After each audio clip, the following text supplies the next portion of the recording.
Hey y'all, good morning, good morning, good morning. I'm gonna wait until we get some folks in, and I'll run through some of the stories here.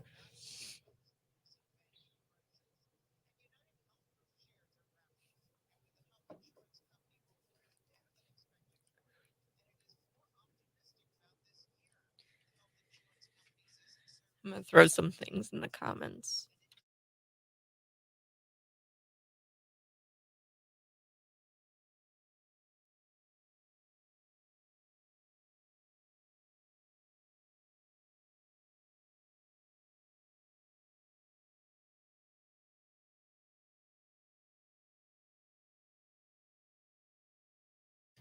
Good morning, good morning. Throw in the comments what you're hearing out there in the news. A few big stories I've got today. A Florida transgender teacher named Ashlee who allegedly went around telling kids in her classroom, his classroom, I keep doing that.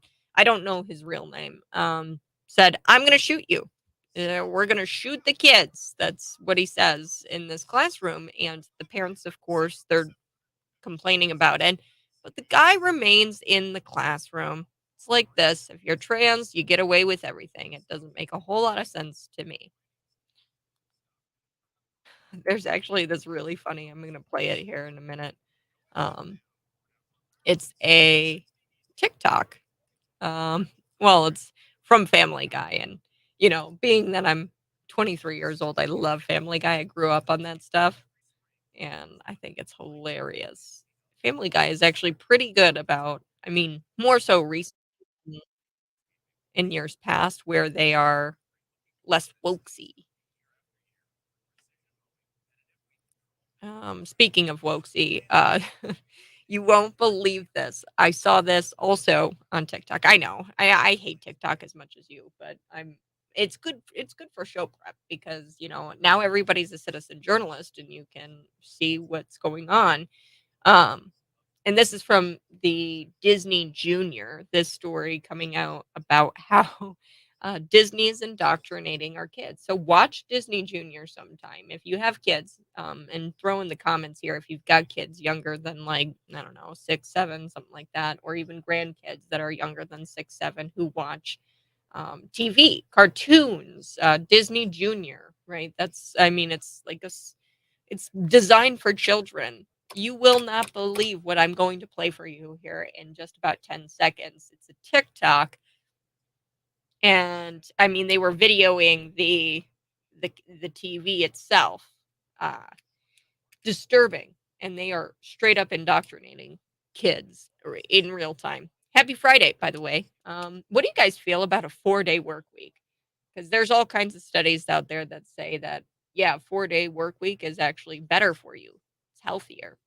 Um, I'd be for a 4-day work week. That'd be cool. I kind of just like zone out on Mondays anyway.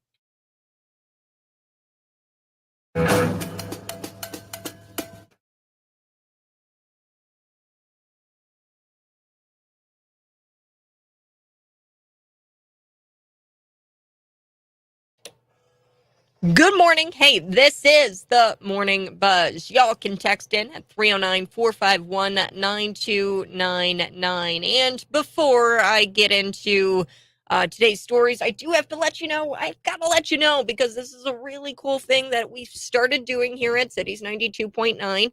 You can see me live in the studio on YouTube and on Facebook Live. Just type us in into the search bar and you'll be able to find us and you can be a part of the show that way. We're also on Twitter.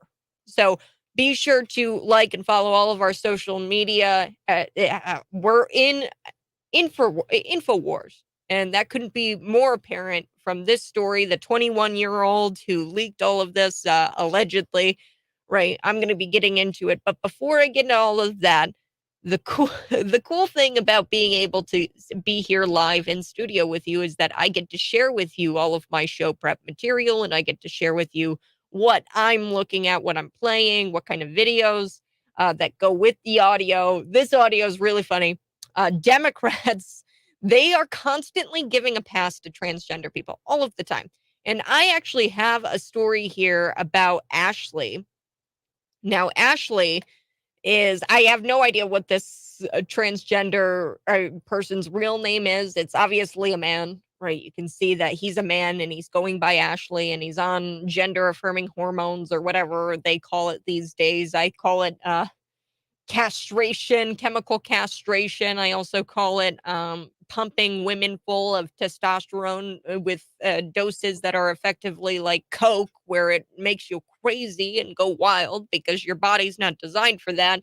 You have to go through puberty in order to completely understand what testosterone does. And men, you know exactly what I'm talking about.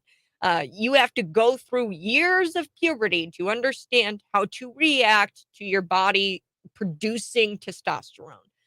So there's this Florida transgender teacher, Ashlee. He goes by Ashlee, don't know his real name, who allegedly went around and said that he was going to shoot kids. Yes. And he said that he was going to shoot the kids.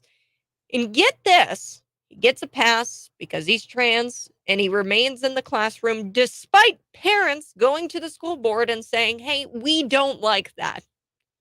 And despite he stays in the classroom despite law enforcement actually going to the guy's place and taking his guns away.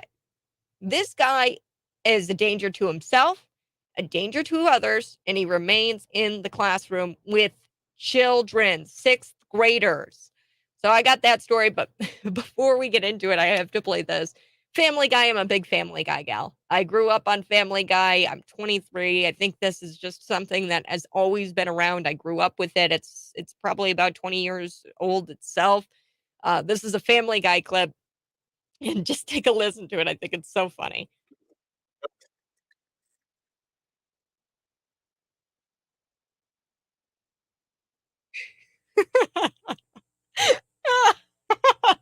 Hey, I had no idea. Just do whatever you want all of the time. That's the story here, folks, is when transgender people say, oh, you have porn at the bar. And that's the thing is that, you've got this Hayward school teacher. And this story really reminds me of the Hayward school teacher, this Florida transgender teacher who gets to stay in the classroom. It reminds me a little bit of that story in Hayworth where she had pornography, and that there's a very clear definition of pornography. Look it up.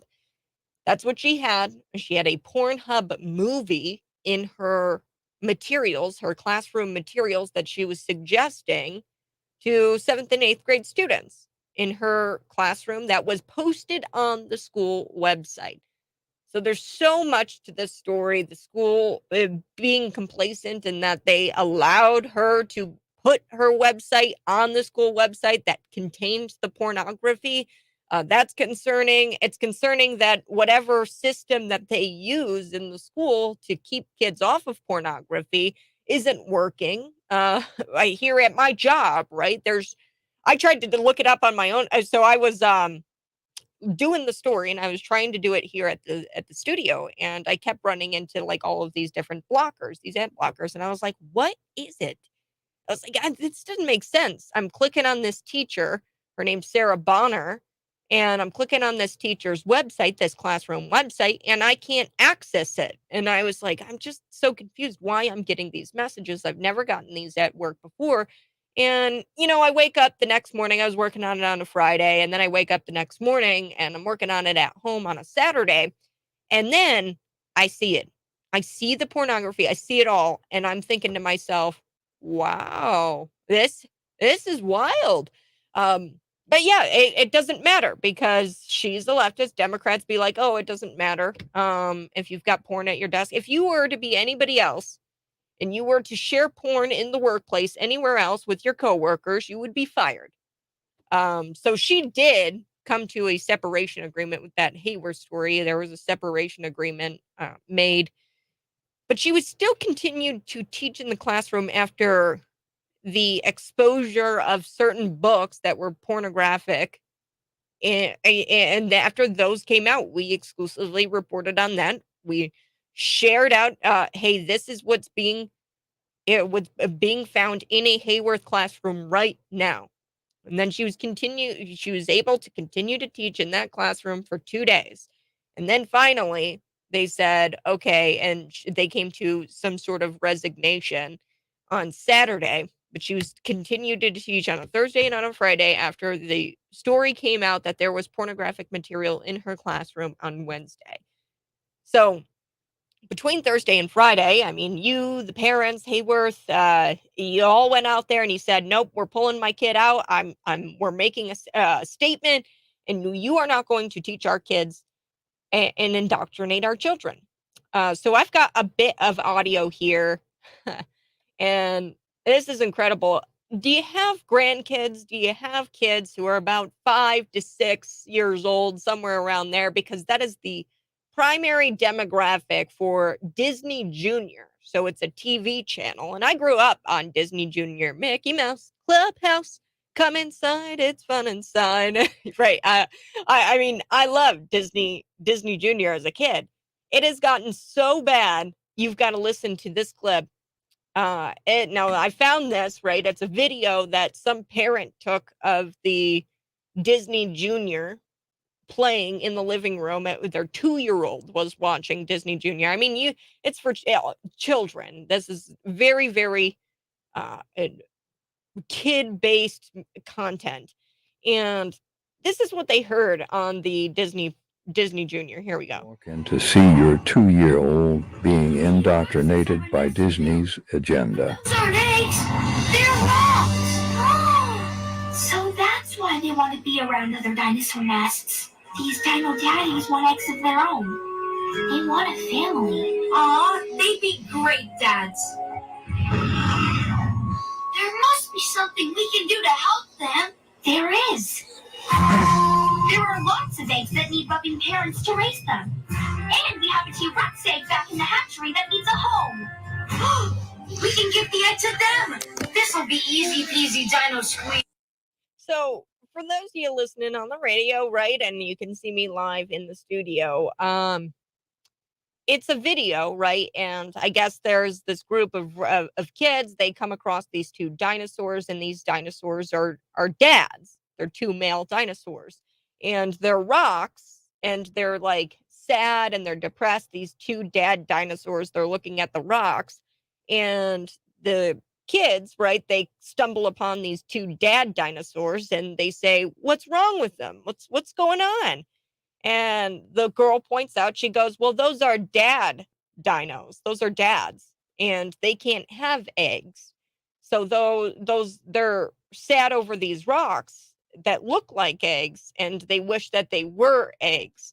So then they go, "Well, we have to help these dad dinos. Well, we've got to do something." And then the ragtag group, they say, "Well, we can go, and there's all kinds of eggs that nobody wants, and we can give them to the dad dinos." Like, that's straight up indoctrination. You're playing this for 2-year-olds, okay? Like, what they're doing there is they're trying to indoctrinate children into believing, hey, same-sex marriage, same-sex dads, that if there are 2 dads, then you can have children. You just have to, either adopt or get them from somebody else. And these are concepts that no 2-year-old should be exposed to. I mean, a point, period. There's no reason for kids to be exposed to heterosexual relationships, homosexual relationships, adoption, how babies are born, and the want for a baby. That's stuff that you learn uh I don't know, high school, that's the stuff that you start to learn about in high school or in 8th grade sex education class. But here we have Disney Junior playing playing themes about homosexual relationships and homosexuals looking to adopt children. That's what that theme is there for 2 years old. Just think about that, 2 years old. You play a cartoon and Disney Junior, and it's supposed to, stimulate their mind and keep them busy and like have them look at the TV. That's indoctrination. That's the literal definition of indoctrination. I have to take a break, but in the 7 o'clock hour, we're going to be talking a lot about the big news that broke yesterday, Thursday, the arrest of this 21-year-old Jack. And he's a member of the Massachusetts Air National Guard.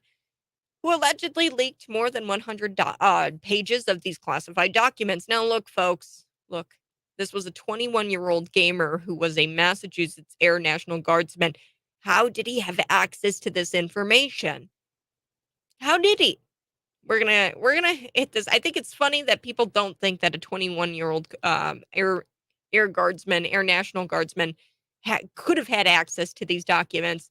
Y'all are falling for the regime spin, hook, line, and sinker. Let's unpack it on the other side.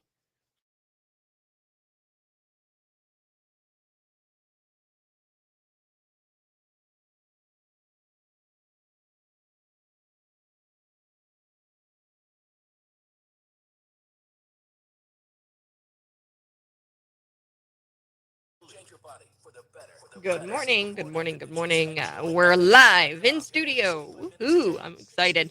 Let's look at some of your comments here. Let's look at Steven. Giving a pass to trans. How about accepting them for who they are? Who cares? Doesn't affect you. Oh, come on, Steven. Come on, buddy. All right, no.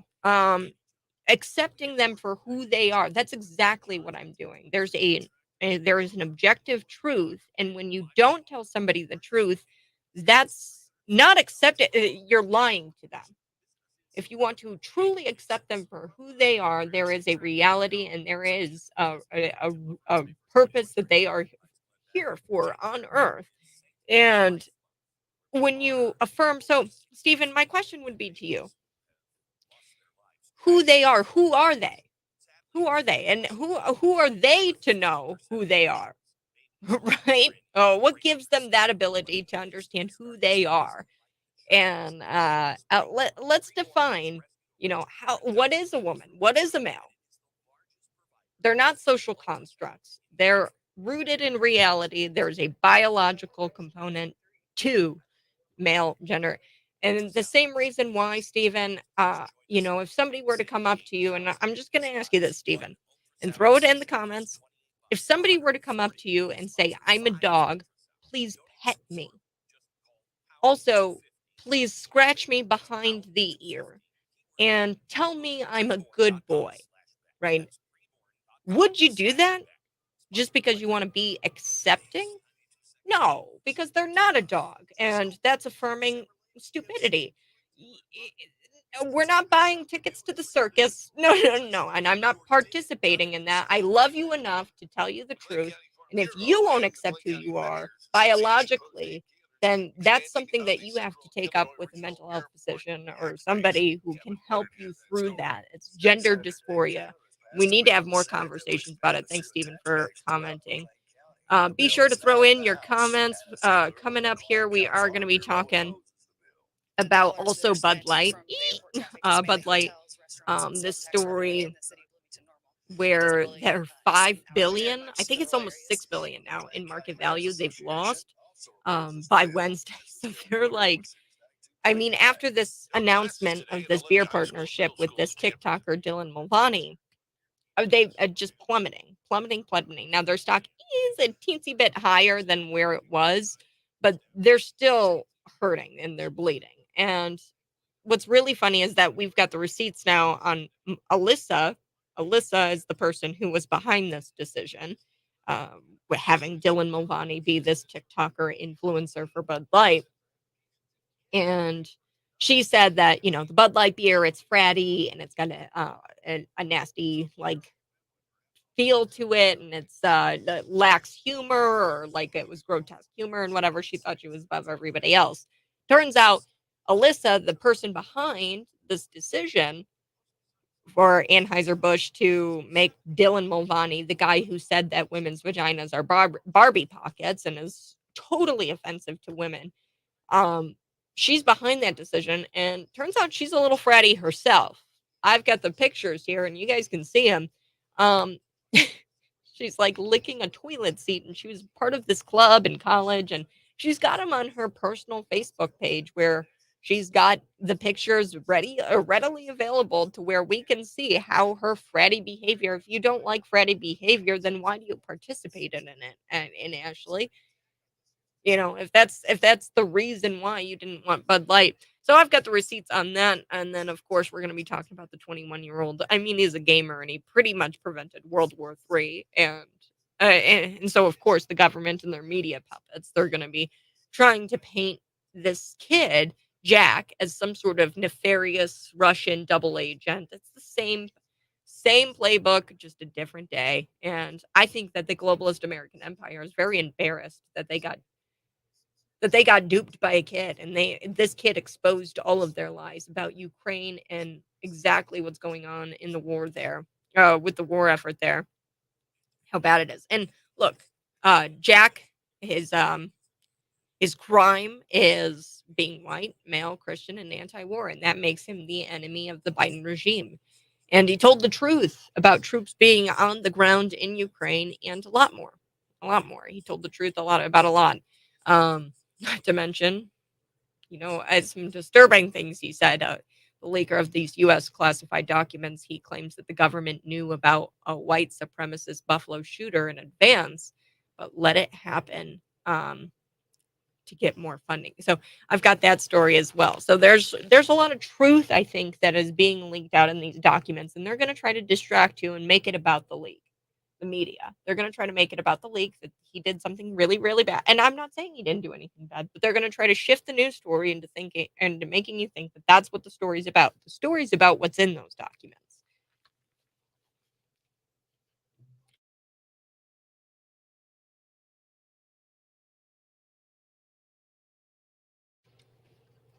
Good morning. Hey, this is the Morning Buzz. It's a Friday. Yes, it's a Friday. And did you guys see this story? This is wild. 18,000 cattle dead. One person injured after this Texas dairy farm exploded. I don't think it's ever happened before. It's a real tragedy. This is what the mayor had said about these 18,000 thousand cows being killed in a dairy farm. So, according to a report from the USA Today, the fire spread quickly throughout the holding pens where cows were waiting to be milked. When authorities arrived, they found one woman trapped inside and they airlifted her to this hospital. And she's in stable conditions. Folks continue to pray for her, but nobody else was hurt in this fire. But 18,000 cows. Now, each cow costed about $2,000 each and make up about 90% of the farm's herd. So the damage could reach tens of millions of dollars. So this is coming from a uh, county judge, Mandy Gefeller. That's what she's talking about. And after the incident, she says, "You're looking at a devastating loss, and my heart goes out to each person involved in this operation, this dairy farm. And not to mention, I mean, this is our food supply we're talking about. 18,000 cattle were killed is 10 times larger than the average farm in Texas. This is a big deal. We're going to talk about it here on the other side. This is the Morning Buzz.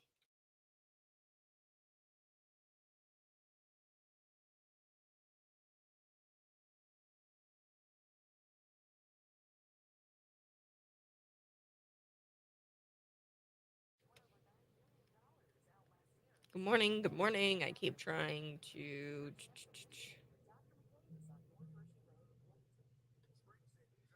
Well, that's not Stephen Carroll in the first place. In the first place, that's not who they are. Yeah. Yep. Jacqueline, you're exactly right. We were talking about some of the comments here. Be sure to throw in the comments and be a part of the show. Jacqueline's talking about Stephen Carroll's comment here where he says giving a pass to trans. How about just accepting them for who they are? Who cares? It doesn't affect you. And then Jacqueline saying, "Hey, Stephen, first of all, that's not who they are exactly. I mean, accepting them for who they are. Who are they then? There's an objective reality." And I played this Family Guy bit, and it was so funny where you have this transgender person at the bar and he's scrolling around on porn, and the guy comes up to him and says, "Hey, you can't do that here." And he goes, "Oh no, I'm transgender." And they just get a pass for everything, right? And, I mean, it goes all the way back. Hey, you guys remember the video, and it's just constant where you have a protected class that gets away with violence and gets away with um, hate speech, and they're protected because why they say that they are a woman when they're actually not, or they say that they're a man when they're actually not. So that was the point I was making here, was that they actually get a pass. They're the most protected class in society, and they get a pass for everything. And it goes back to that guy when he goes, it's ma'am," and he takes the twisted tea and he totally just chucks it at somebody and he hits them with it. And that was years ago. You guys remember the video. Gonna be back here in just a couple of minutes. Hold on.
Okay. Coming back here, we are going to be talking a lot about I was getting into that story about the transgender teacher. 18,000 cows killed. So get this. I've got a text here, and I so do appreciate this buzzer. You can text this line at any time, 309-451-9299. Now a dairy farm blows up and burns after all the farm with chickens being told to kill them because of the supposed bird flu. Yeah, so what this texter is talking about is that there's been this rise in bird flu, and I guess all of the chickens are dying. And, this isn't a coincidence. Now we've got the train derailment burning up all of our food supply via these chemicals. And I like what this texter here says. He says that's not a coincidence. Yeah, I'm. Are they after our food supply?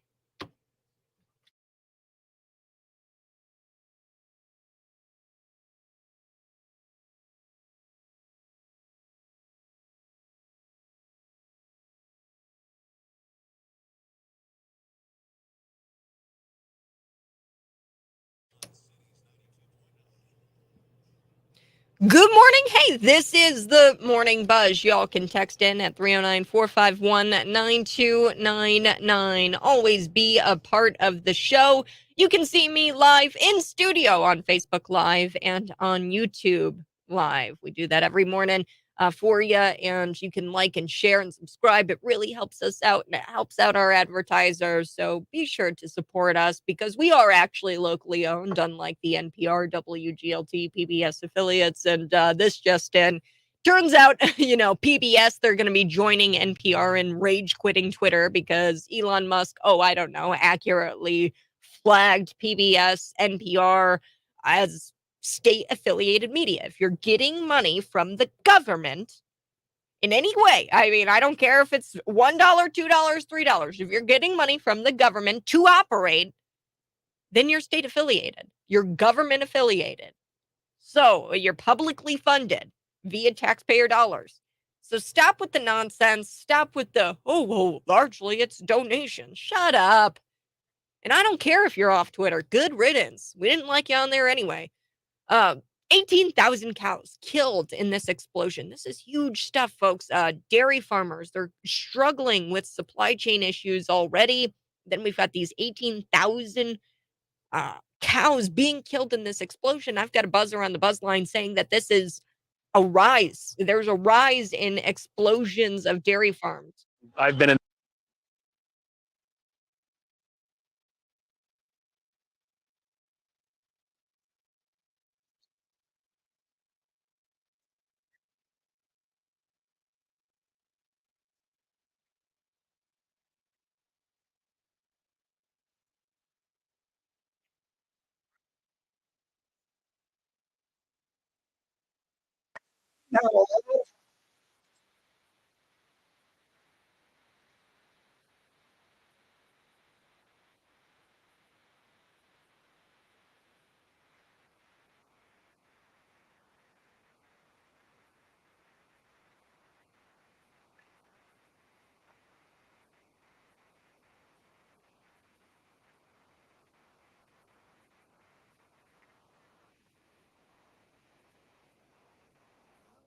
Folks, this is just yet another story. We had the train derailment. We've had stories come out about the avian flu, the bird flu, going after our chickens and our chicken farms.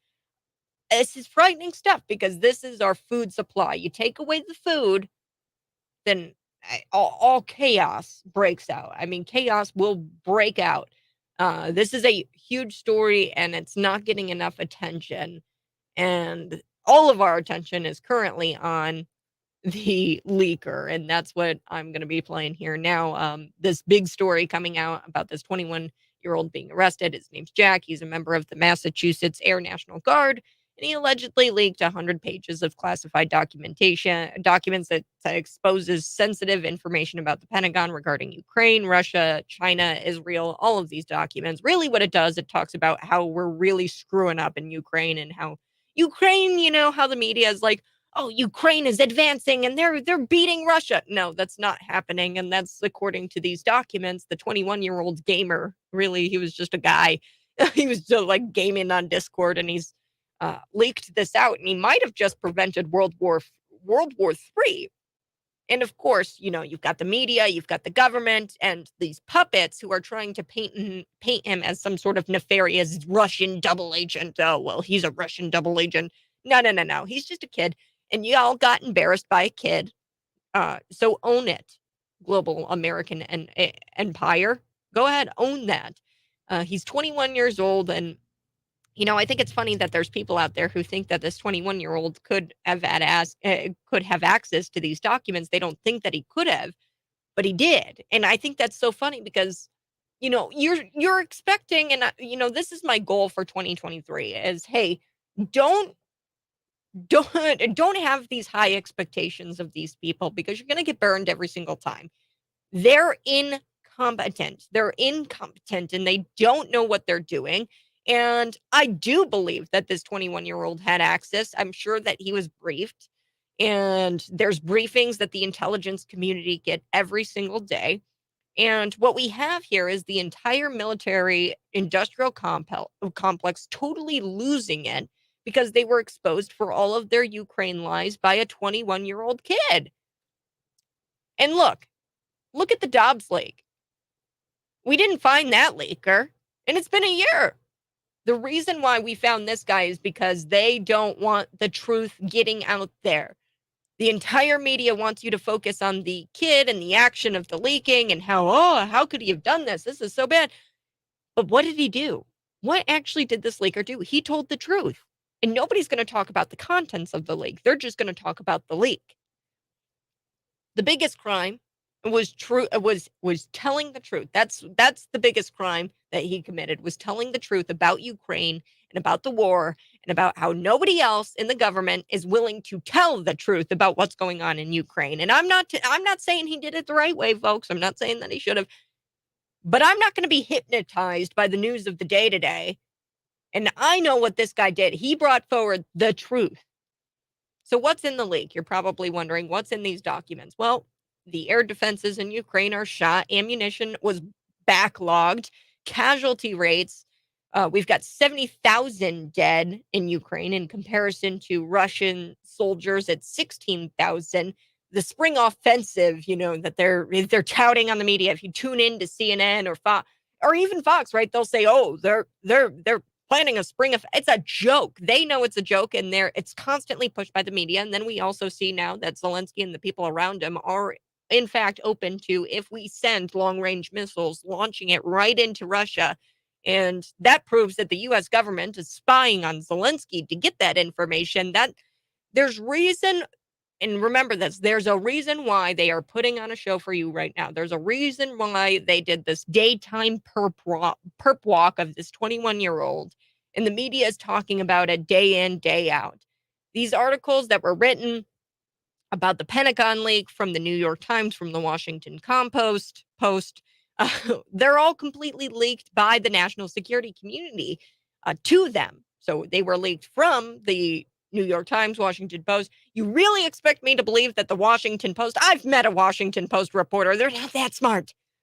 You really expect me to believe that they had all of these journalistic techniques to discover this, what's on this Discord server? Stop it with that. Cut me a break. They expect us to believe that the New York Times and the Washington Post did all of this identification work on their own and that it wasn't leaked to them by the national security agencies to get their official narrative ticked off. That's what they're doing right now. The national security agencies are trying to get their official narrative kicked off. Cut me a break. The NSA went out and they found every little Discord conversation that they could find where this thing came from. The leaks and what this thing that the Ukraine not doing so well, the war, the truth. And they looked around every Discord member. They knocked on their door and they said, look, this is the script. And the New York Times, the Washington Post, they're going to call you and you're going to read off of this script and you're going to tell them that I'm not kidding you. That's probably what they're doing. And this is all theatrics. They're in theatrics mode because somebody exposed them. And they've been lying to us about that Ukraine war. And as it turns out, the Joint Staff and the chairman of the Joint Staff, General Milley, and he lies every day. They know the truth, but they lie to you every single day. And, how did you have highly classified information being viewed on things like Discord and on private servers? How did it end up there? And pro tip, if you're ever on a private chat and somebody anonymous, comes up to you and they say, hey, I work on a base and I want to share classified info with you, get out of there as fast as possible. That is a PSA of the day. If you're in a private chat room and they say, hey, I work on a base and I have classified, just get out of there. Get out of there. The story we're told is that he was sharing information on this private server and he was copying these documents and putting them in information into this private server. And then he moved from, copying them into the private server to printing them out physically and taking pictures of them and uploading them from his phone to this, or like some other device, to this server. So the military wouldn't be able to track it unless somebody was talking from within the server and they were talking maybe on the not so private server, or they subpoenaed the server. And that's the only way that they were going to be able to get that information off of that server. So they either did that, and that's not what they did, or they put the full force of the NSA behind this thing in order to get these leaks and in order to give this information to the Washington Post, the New York Times, people who are exposing this. The documents, they say that the Biden administration has been lying about the Ukraine war since day one and that they are reading the truth. So General Milley and the like, they're reading the truth every day. They're getting briefed on the truth every single day. 70,000 Ukraine soldiers dead in comparison to the 16,000 Russian soldiers dead. They get the truth, but they're telling the public the opposite. And meanwhile, we've got the Biden administration. Hey, look at this kid. Look at this kid. Look at what he did. It's not about the leak. It's about what's in the leak that we should be talking about.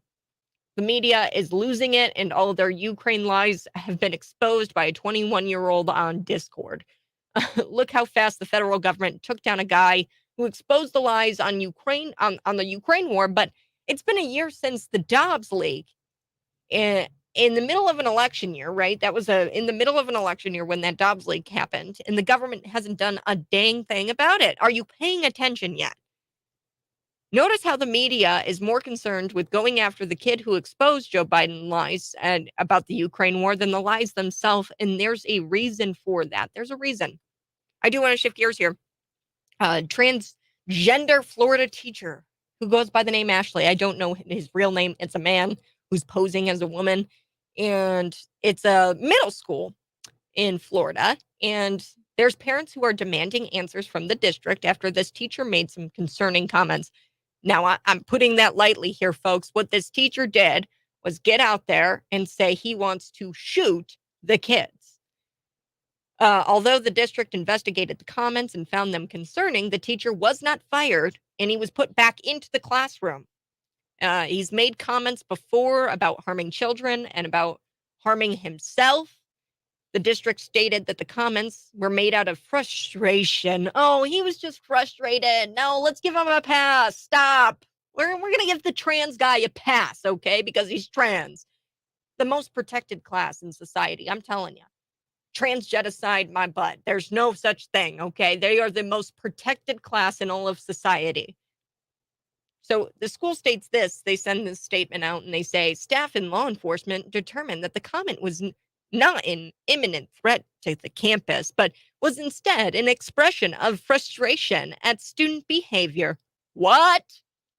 You've got to be kidding me. The teacher said he wants to shoot kids. And get this, it gets even worse, folks, because we've actually got the details about his guns. So this teacher had guns and the law enforcement took them away. I'm going to share this story with you. Hopefully you're watching on YouTube Live or on Facebook Live.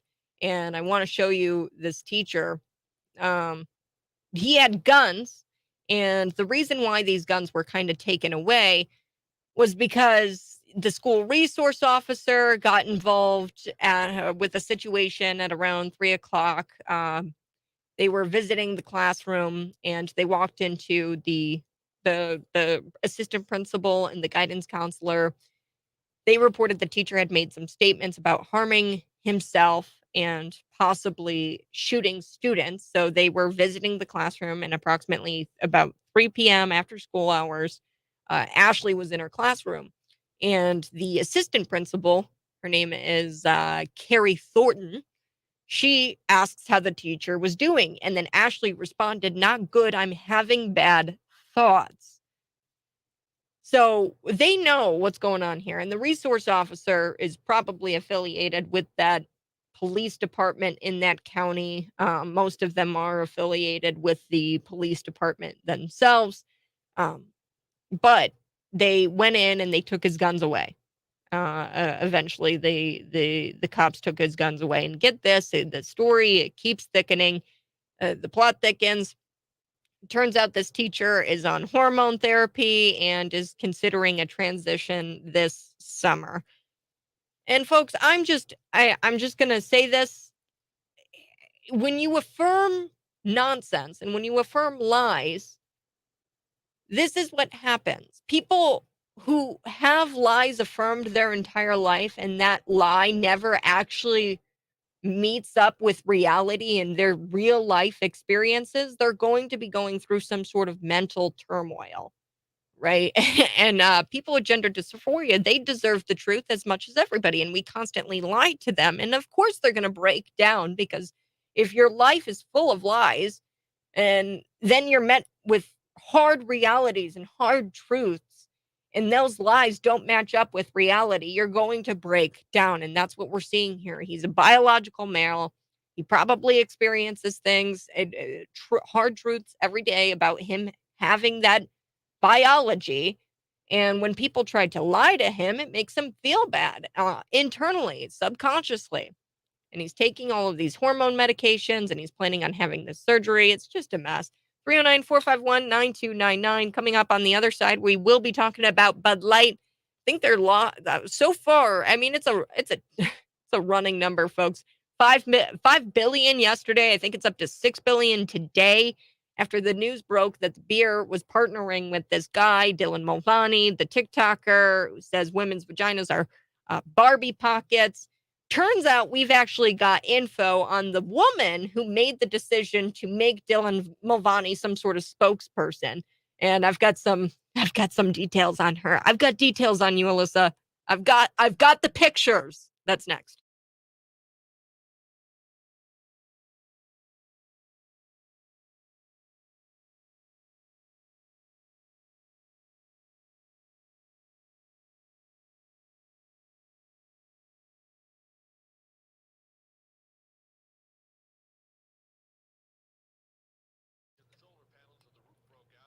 Good morning. Good morning.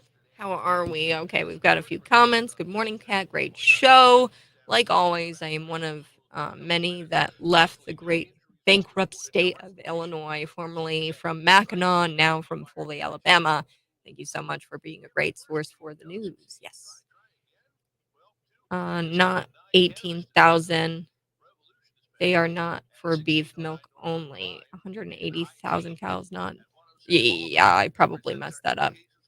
Well, they might have messed this up. I don't know for sure. Here, I'll share my screen with you here, commenter, and I'll show you where I got that information because I always try to do receipts here. Share. Okay, so this is from the Post Millennial. They do some really good work there, folks. I highly recommend. They've got a lot of ads on their site, but 18,000. This is where I'm getting my information. One person injured after Texas dairy farm. So they actually kind of just took this report from USA Today, and USA Today is saying 18,000 cows killed in this explosion at a Texas dairy farm might be the largest cattle killing ever. So this is where I got my info. Um, so that's 18,000. I don't know. Maybe 180,000 was reported by somebody else. Let me know where you got that info. But yeah, it's a big deal, right? Either way, right? 180,000, 18,000. And yeah, just for milk, but milk is, I mean, used in all kinds of things. This is our food supply, and not to mention, I mean, derailments constantly. And there, I've got to do some more digging. I've done the story multiple times where we are having more and more explosions of farms, more and more fires, where our food supply is being burnt down to the ground. And I don't know what the reason is, if there's, some sort of new thing that these farmers are doing. I don't know. But I don't think it's a coincidence. And I don't think that it's a coincidence that we've got things in the media that say, oh, the birds are dying from avian flu and things like that. There's no way that all of this is a coincidence. I'm going to stop sharing here. And then, yeah, let's hit some other one. Elon Musk gets way more money from the government than NPR. Right, but he's not acting as a publisher. So the reason why it's a big deal for NPR and PBS to be um, reporting the news is because they are getting money from the government. So it's state affiliated news. Elon Musk, he is a person, right? And he gets money from the government, for Tesla. He gets money from the government for Starlink, all of his, businesses and things like that. He's not getting money from the government to write news. That's the thing. This is Orwellian, where we have the government funding certain publications over other publications, and the reason why they provide that funding, it might not even be that much funding, right? But the reason why they provide that funding is so that way that news outlet is beholden to them to write stories on their behalf. You get what I'm saying? I think it's more than NPR and PBS. It's just that is they are publicly funded, and we can see that funding. New York Times, Washington Post, I'm sure they get money from the government as well. Jeff Bezos is the one who owns Washington Post. And come on now, you don't think that he's bumping elbows with government? Then you're sorely mistaken. Yeah, so call, text. We'll be back here shortly, and I'm going to run through the Bud Light story about how they've lost like $6 billion. Yesterday, I talked extensively. I'm going to throw this in the comments here if you guys want to order your beer. I think that would be, it's called ultraripebeer.com. I ordered a case. Ultraripebeer.com. I talked with that founder, was it yesterday? His name's Seth Weathers, and he comes out with this beer, and he says it's a conservative beer, and that's how you truly make an impact. And now there's this growing trend of Nike. They are burning sports bras, so women everywhere are filming themselves burning Nike sports bras because they had Dylan Mulvaney dress up as a woman and try to model a sports bra. So I hope that that trend continues. We're going to be back here in just a little bit.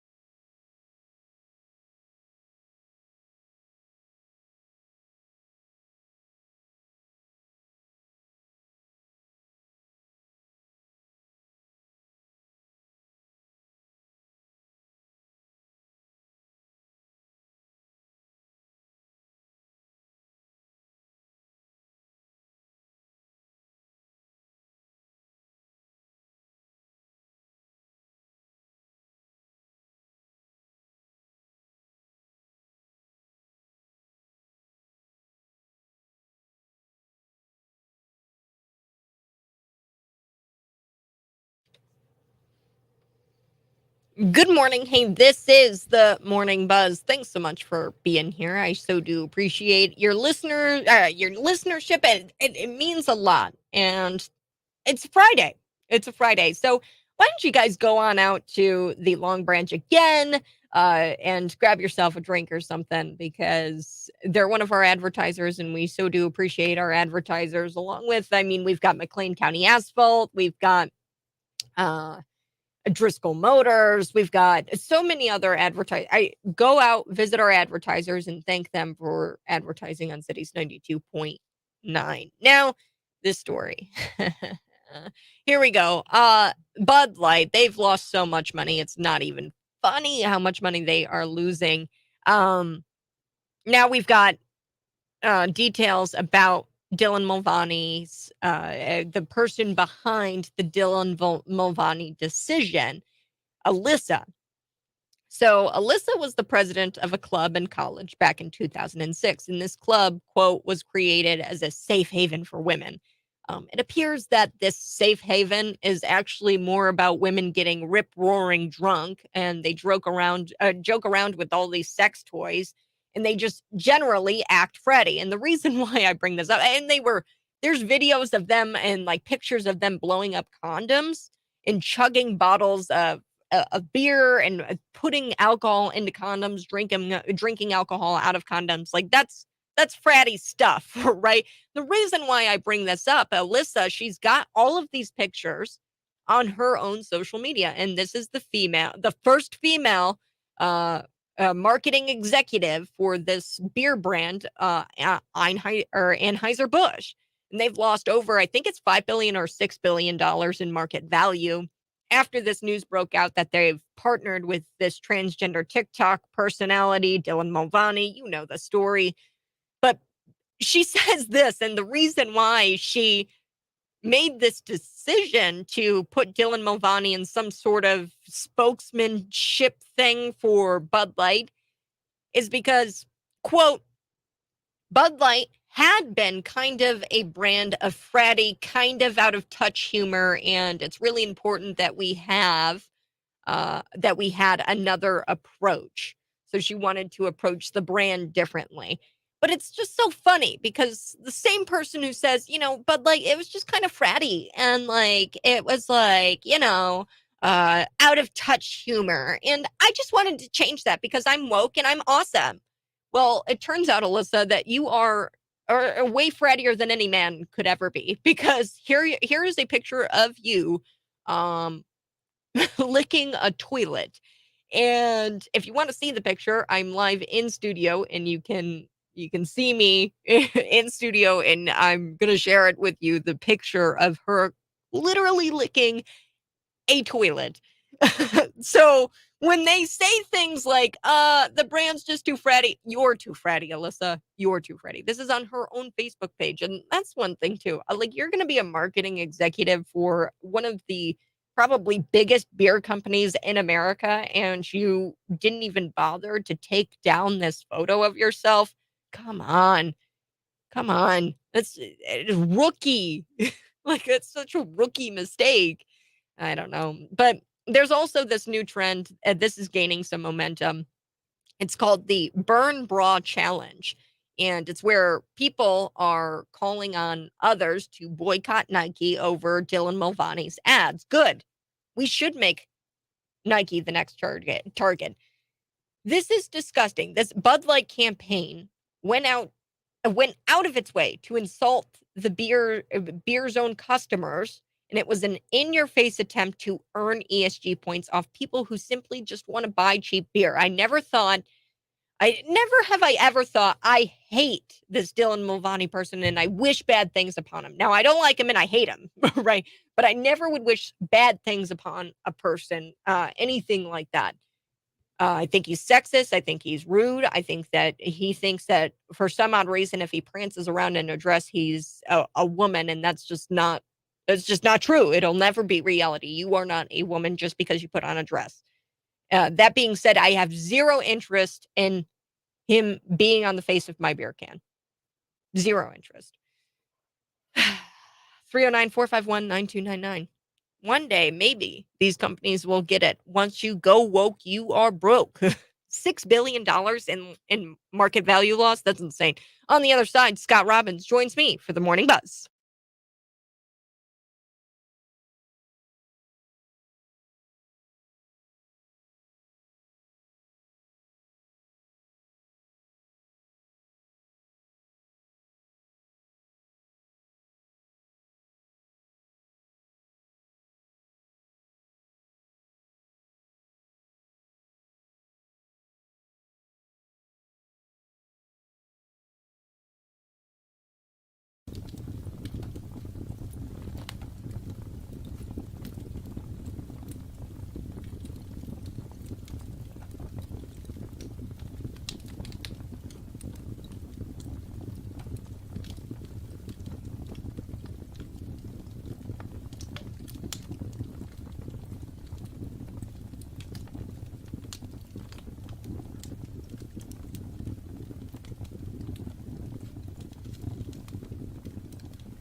Straight up clown world we're living in.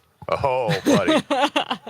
I feel like we live in a clown world, and We that do. the Babylon Bee article out there, their headlines just wind up being true. This Washington State story just is making me scratch my head. I don't understand Well, this new law. you got Washington State, you've got California, all of these states. Now they have bills pending with their state legislature. Now, whether or not they pass or not is another thing. But the idea that you feel like you have enough votes, enough backing, and enough political cover to throw a bill like that out there.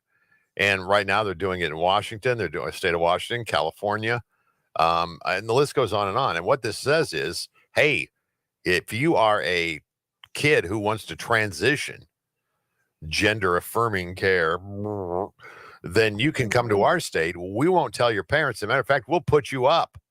We'll find somebody else you can live with. I mean, this stuff is insanity, man.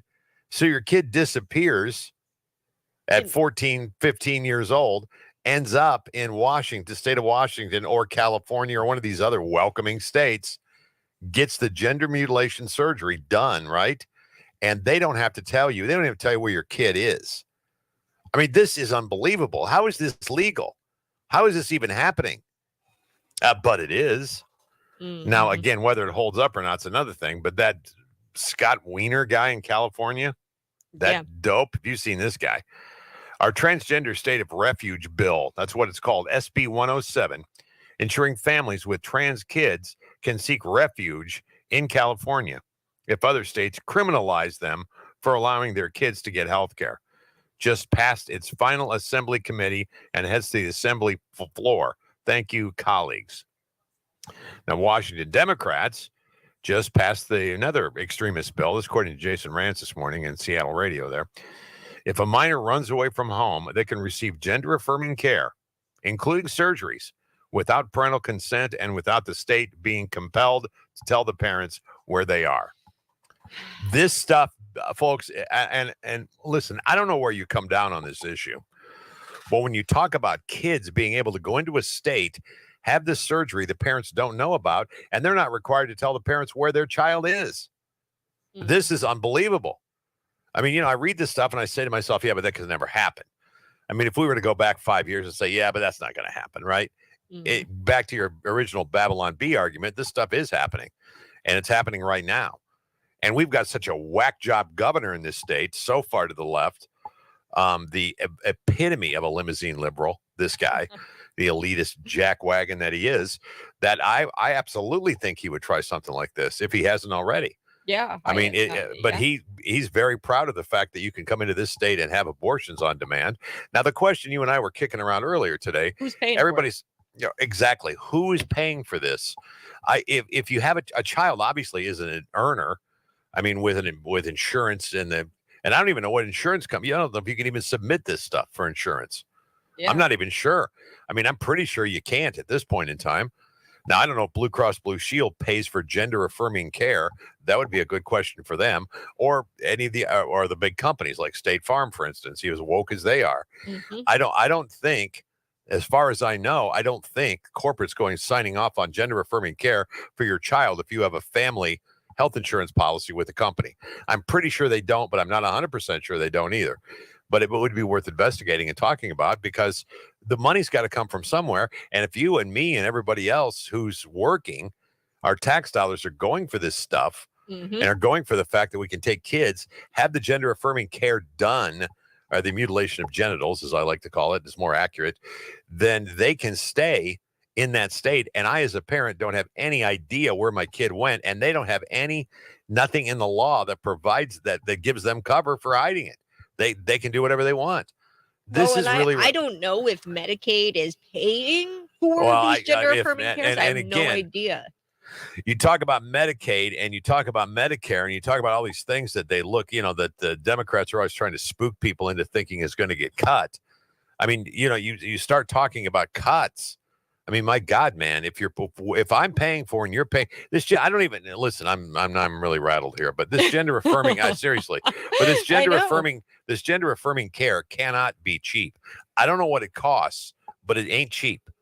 I can guarantee you that, having someone who has spent I did spend a lengthy amount of time, 8 years ago in a hospital. Yeah. I can tell you it's millions of dollars. And it's permanent, right? So once you get the surgery, then there's added healthcare costs medical care costs that come with that. It's a lifetime of expenses. Yeah. Yes. It's a lifetime of expenses. So where's the money coming from?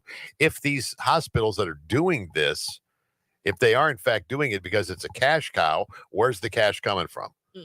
I'd like to know. Holy smokes. I mean, I had decent insurance when I went in and I still owed thousands of dollars.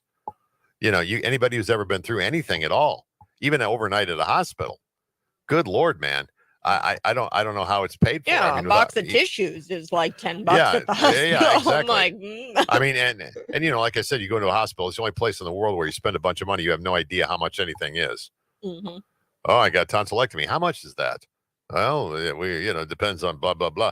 Well, I'd like to see a board like you have at, Chick-fil-A or something with, appendix, $1,050. That way I can doctor shop a little bit, maybe if I have time, I go, well, hospital B will do it for, $1,000.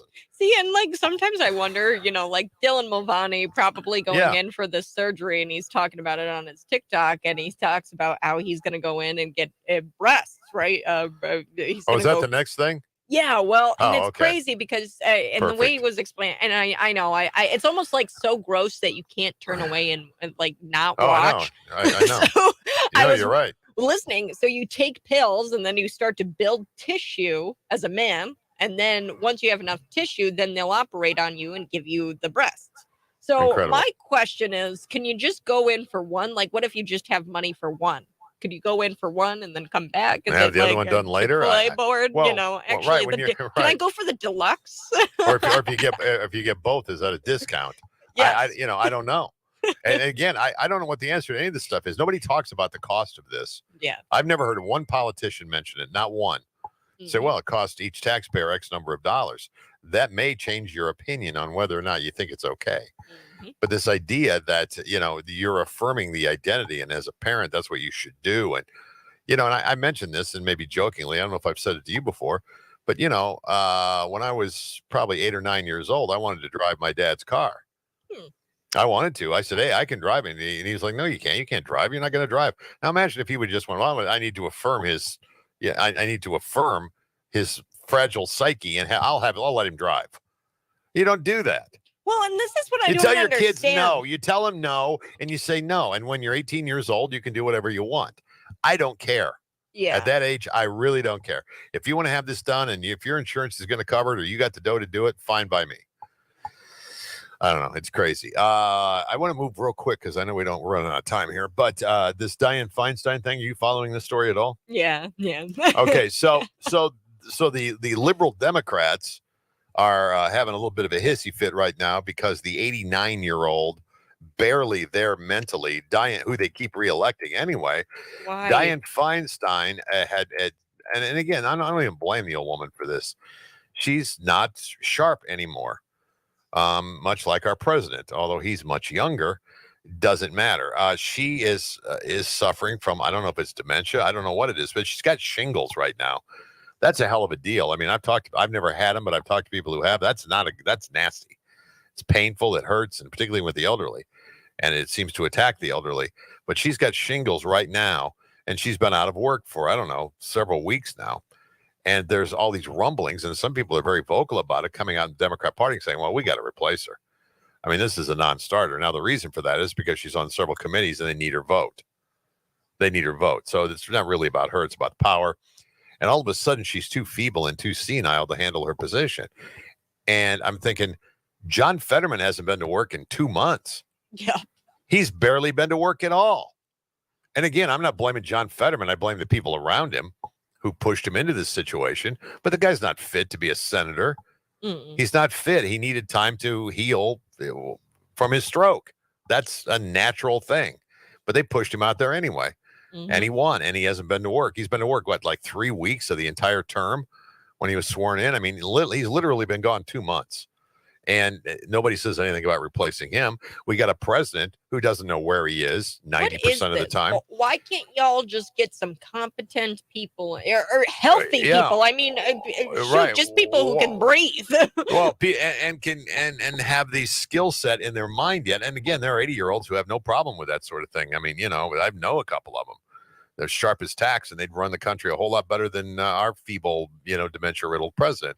However, all that being said, nobody attacks, and the only people who mention it with Joe are people on the right, like this guy. And they're like, that's ageist. Don't be ageist. You're just attacking him. Now, what happened to, I think Dianne Feinstein is not only an elderly person, but also a female. So, hey, again, live by the sword, die by the sword, right? Mm-hmm. I mean, if we're all sexist, if we even suggest perhaps a woman is in a position that she doesn't belong in, if that makes us sexist, then aren't you being well, never mind. It's a double set of standards. It really is. Mm-hmm.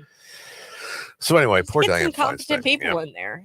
Jeez. Well, that's all anybody ever asks. I mean, the reason why they don't is because they want somebody there to just go in and mindlessly vote for the establishment shills. Whatever Nancy Pelosi says, whatever she says goes, and don't push back on it. Speaking of elderly people who are barely coherent, holy cow. Michael Jackson. I will never forget Tucker Carlson's bit there, Scott, where he sits there and he says, "We found her. We found him. And he's back from the dead, Michael Jackson." And then he shows a picture of Nancy Pelosi. That crazy, the face, yeah. Our head our brain's swimming with booze too, which doesn't help. All right, Kat, have a great, fabulous weekend. You too, Scott Robbins. What are you going to do? What's on the Cat agenda this weekend? Yard work. We're going to be planting lilac bushes and things like that. We're planting all kinds of things in the yard. So I see you're doing it together. The cutest couple in North America, ladies and gentlemen. North America. All right. Talk to you later. Have fun. Yeah, cuter than for second gentleman, Kamala Harris, her husband Doug, and Jill Biden. I'm telling you. 309-451-9299. You can catch Scott Robbins later tonight on Markley, Van Camp, and Robbins. That's at 8 o'clock on the other side. Let's talk about it. I want to address this comment. Brandon throws it in the chat here. He says, people worried about beer and Jeffrey Epstein's list is still hidden. Where's the client list? Where's the trans manifesto? I want to know.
So I like this comment.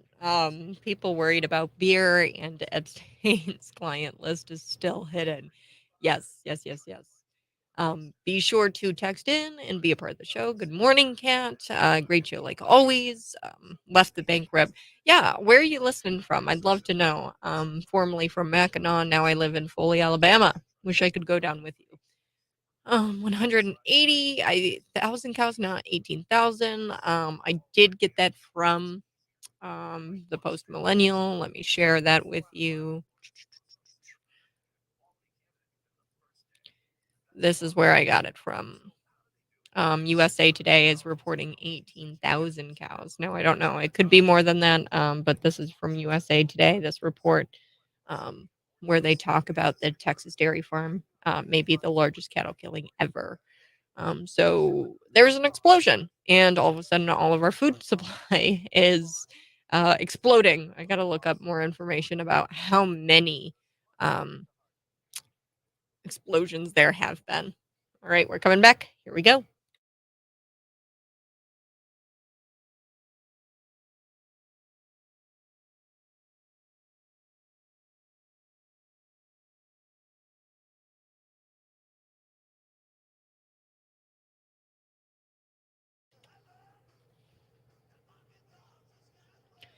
Good Good morning. Hey, this is the Morning Buzz. You can text in at 309-451-9299. You can also see me live in the studio. I'm here in the studio on Facebook Live and on YouTube. You can always be a part of the conversation, throw your comments in, and we'll talk about them. Real quick, before I get into today's story regarding this Florida transgender teacher Ashlee, who allegedly said that she was going to shoot up kids in the classroom despite these parents' complaints. Um, but has gun and she had her guns taken. I keep doing that. Ashlee, this is a transgender person and a Florida teacher. She's still teaching. He's still teaching in the classroom. He's still teaching in the classroom. And this is despite parents complaining about him saying in the classroom, I'm going to shoot the kids.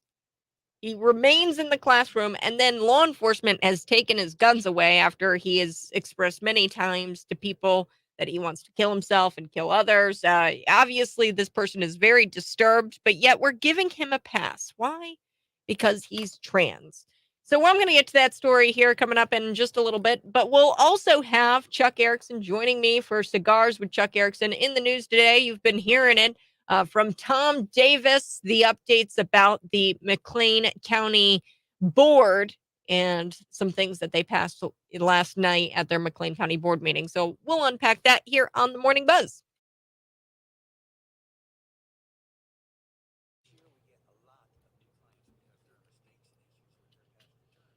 Yeah, so I'm very excited, folks, about Chuck Erickson coming in. We're going to do cigars with Chuck Erickson. We've got some cigars here. I might actually have to move the camera a bit because our cigar box is holding the camera right now. So, but one thing that I did want to hit was the story about the fire.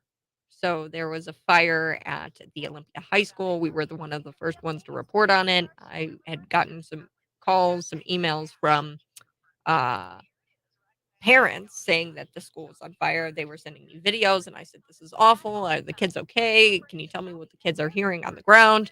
And we had first reported that this had come from that we were hearing reports that this had come from solar panels. So the solar panels on top of the school, and let me just show you Diane Benjamin, um, what she's reporting, and this is truly disturbing. And this is just, another example of, we are so afraid of climate change that we just totally don't think before we act. Um, and we implement things like a bunch of solar panels on the roof. So let me share this with you. You are going to see this photo and you are going to just be like, what? There's no way. Um, Here we go. Here it is.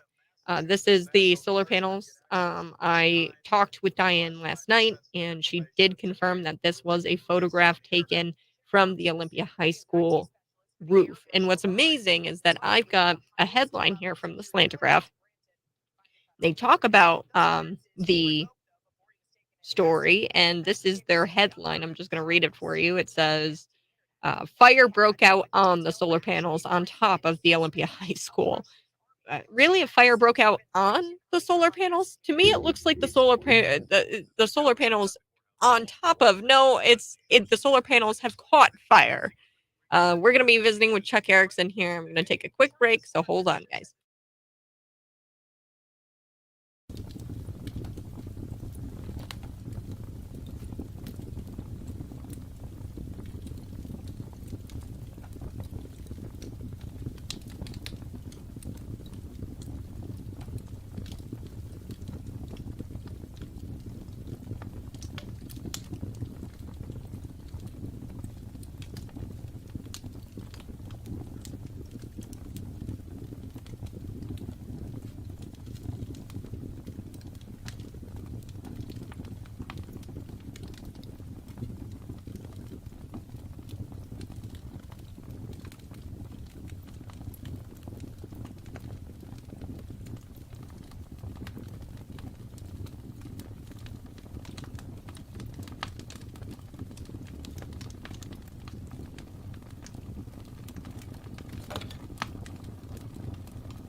documents. I think he did. And I think what's going on here is that he may have just prevented World War III. And so, of course, the government and their media puppets, they're trying to paint him as some sort of nefarious Russian double agent. And cut me a break. Come on. This is the same playbook, just different day. You got embarrassed by a kid, globalist American empire. That's exactly what happened. 309-451-9299. This is the Morning Buzz. And yes, if you're streaming live on YouTube, on Facebook Live, you will see me and Chuck Erickson in studio here. Yes, so we're in studio. We're going to talk all things McLean County Board, things that happened last night. And we've got our cigars. Got our cigars here. Man, yeah. We got to cut them and light them. Back room that we transmit to everybody. So, you know, everybody gets to hear it. So. This smoke-filled room is actually transparent. Yes, it's a transparent smoke-filled room. Yes. So, Chuck Erickson joining me. Guys, you guys are going to want to see us live in studio. Now, one thing that I want to talk about today, and I've talked extensively with Dave Kaler about this.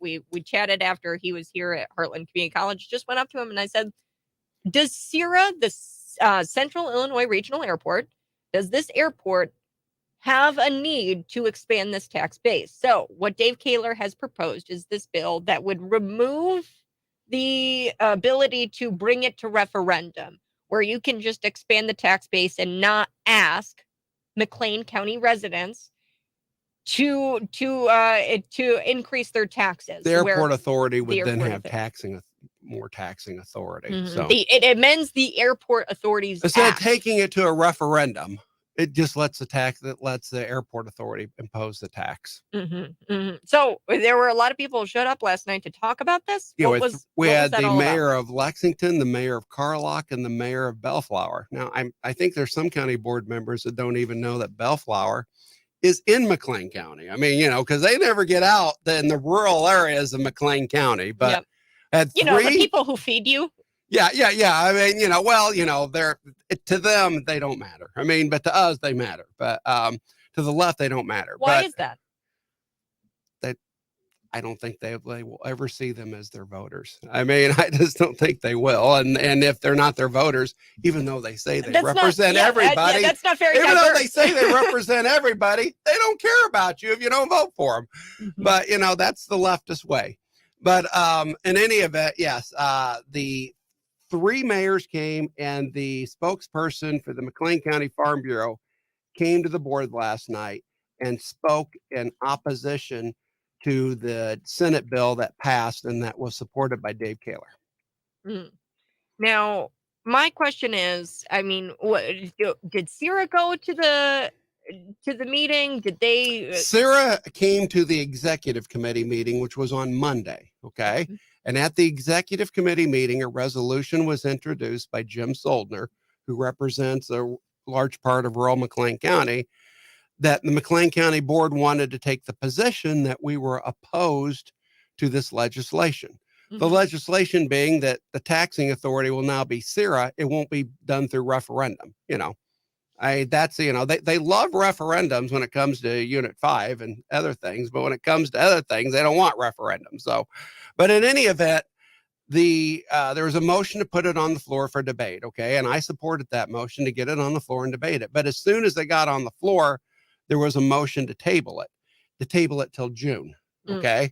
I opposed that motion, but it was tabled and it'll be tabled until June, which I think we all know why June was the date, because the legislature may not be in session at that point and they will have already passed it.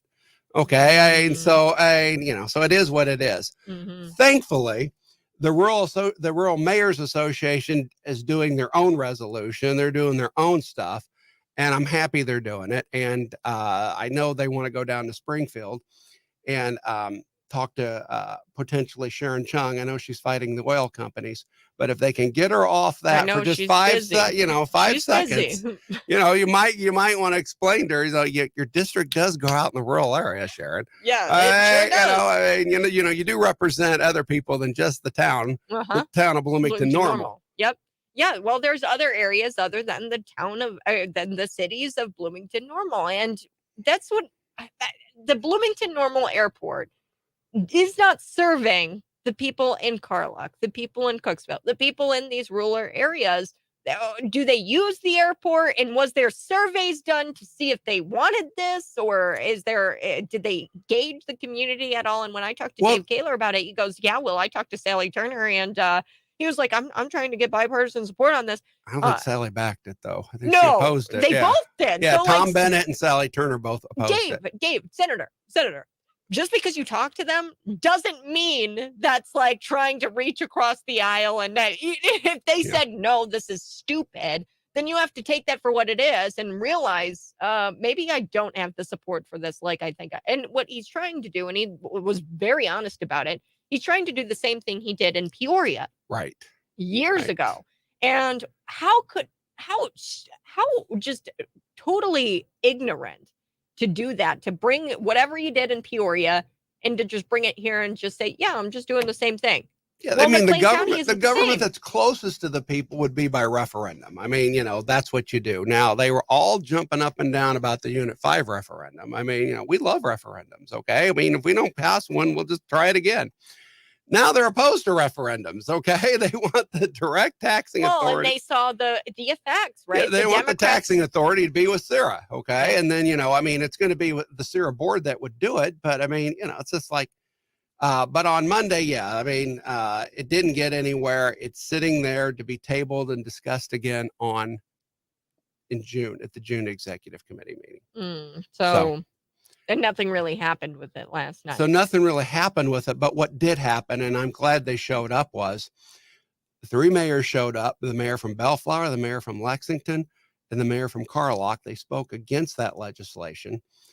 And all the press today is about that legislation. If you read about it, I mean, WGLT, Cities 92.9 are all covering, hey, 3 mayors came and spoke against this, and the Farm Bureau came and spoke against it, So hopefully the word is getting out there that this legislation does exist, and hopefully that, enough people. We've been reporting on this, Chuck. We've been reporting on it, and I've talked with Dave Kaler, and I've tried to tell people, look, this is coming to your taxes. Your property taxes are not only going to, I tried to tell this to people before the Unit 5 tax referendum passed, because I'm like, guys, your taxes are going up here. Now they're going to go up there.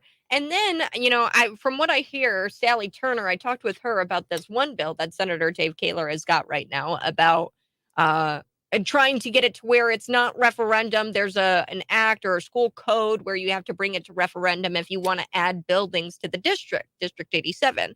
From what I hear is that bill has now it's dead in the water. But I don't know for sure, because these things just kind of spring back up all of a sudden, and it's just, you can't keep up. But it's a bill that would take it off, or same exact thing. District 87 looking to build out this new building for pre-K or whatever. And they don't want to ask the voters if they can build this building or build out or do some new construction. And they have to via the state law right now. And Dave Kaler is trying to change that law to where your voice doesn't matter. Well, they don't want the voters to speak on it. Because the elected officials just know more than you. Okay. And so they really don't want your input. I mean, they just know more than you. Well, that's not true. But people know that, hey, you raise my taxes over here, you raise my taxes over there, you raise my taxes over here, you raise my taxes over here. Pretty soon that's real money. Yeah, well, and I'm going to pull up the audio here of Dave Kaler and what he had to say to me. It was so socialist. When I asked him, I was like, why are we doing this? And he goes, well, it's just going to be fair for everybody else if we expand the tax base and everybody pays a little piece of the pie. Kaler and socialism in the same sentence. I know, right? I mean, one couldn't believe it. We do have to take a quick break, though. But when we come back, I want to talk about this, and I'll play that audio for us. And then also the correctional officers. From what I see is that they have gotten new correctional officers. They swore in, I think it was like 6. Yeah. I mean, to Matt Lane's credit, he's working as hard as he can to get that staffing shortage at the jail filled. He's doing what he can. Okay. Hopefully this does it. We'll see. But if it doesn't, then great. We're going to have, he's added new ones, and we're trying to get more on board. We'll be back on the other side. This is the Morning Buzz. City's 92-second news, brought to you by Driscoll Motors, your Chevrolet, GMC, and Buick dealer in Pontiac. Meet the team and shop the new and pre-owned inventory.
Okay, guys. We're here live on Facebook. Woohoo! Chuck Erickson right over there. We got a comment here, Chuck, and maybe you can talk about this a little bit. Thanks for talking about the Olympia story. I think that there is more digging to do here. I heard that the fire was in the boiler room of the middle school, then went up to the solar panels. So let me just share with you guys the picture that I've got. And this picture is damning. Yeah, it is damning. There is a picture that Diane Benjamin had received, and I'm just going to share with you guys. It's on BLN News. It is amazing that they could say that this wasn't caused by the solar panels. So this picture right here is from Olympia High School. You guys can see it here. I mean, you tell me, right? I don't know. The picture I think would be worth 1,000 words, but I do think that there is got to be more digging and stuff like that. What was really concerning was that the slantograph, right? Chuck, we've got the slantograph here coming out with this story. Fire broke out on the solar panels on top of the Olympia High School. See the wording there. That's just when you look at this picture, and I'll just share with you the picture. I don't think Chuck has seen this yet. What's the Pentagon articles? It says on. On. Okay. Yeah, there's that picture. So Chuck's looking at the pictures like you guys are. I mean, Yeah. it broke out on no, the solar panels caught fire. Of course there has to be like an official investigation done and everything, but I mean, this is just Your taxpayer dollars going up in smokes. So a fire just spontaneously started on top of the solar panels. Okay, Yeah, well, that makes sense. What's the science say? Is that possible? What's the science say? What's the science So, say? I mean, and this is the problem because you've got, of course, Joe Biden coming out yesterday and talking about how climate change is an existential threat. And the reason why I'm talking about this with Chuck is because he actually was the one who talked about the decommissioning this whole wind farm thing, and we can get into that a little bit and where that what happened. They owed money, escrow did. And we did finally get the money. Yes, it's Yeah. in an escrow account now. So Did finally get the money, and that funds is to decommission yeah, windows. when they have to be decommissioned or taken down, that the taxpayer isn't stuck with the bill, nor the landowner. That the wind company who sucked all the money out of it ought to pay to clean it up. I mean, oh, you can't have that. I mean, I thought it's just like it always cracks me up how they're opposed to big business, except when it's big business they like, and then let them make profits. Yeah, profits are good when they're wind companies. We're gonna be back here, folks. Hold on.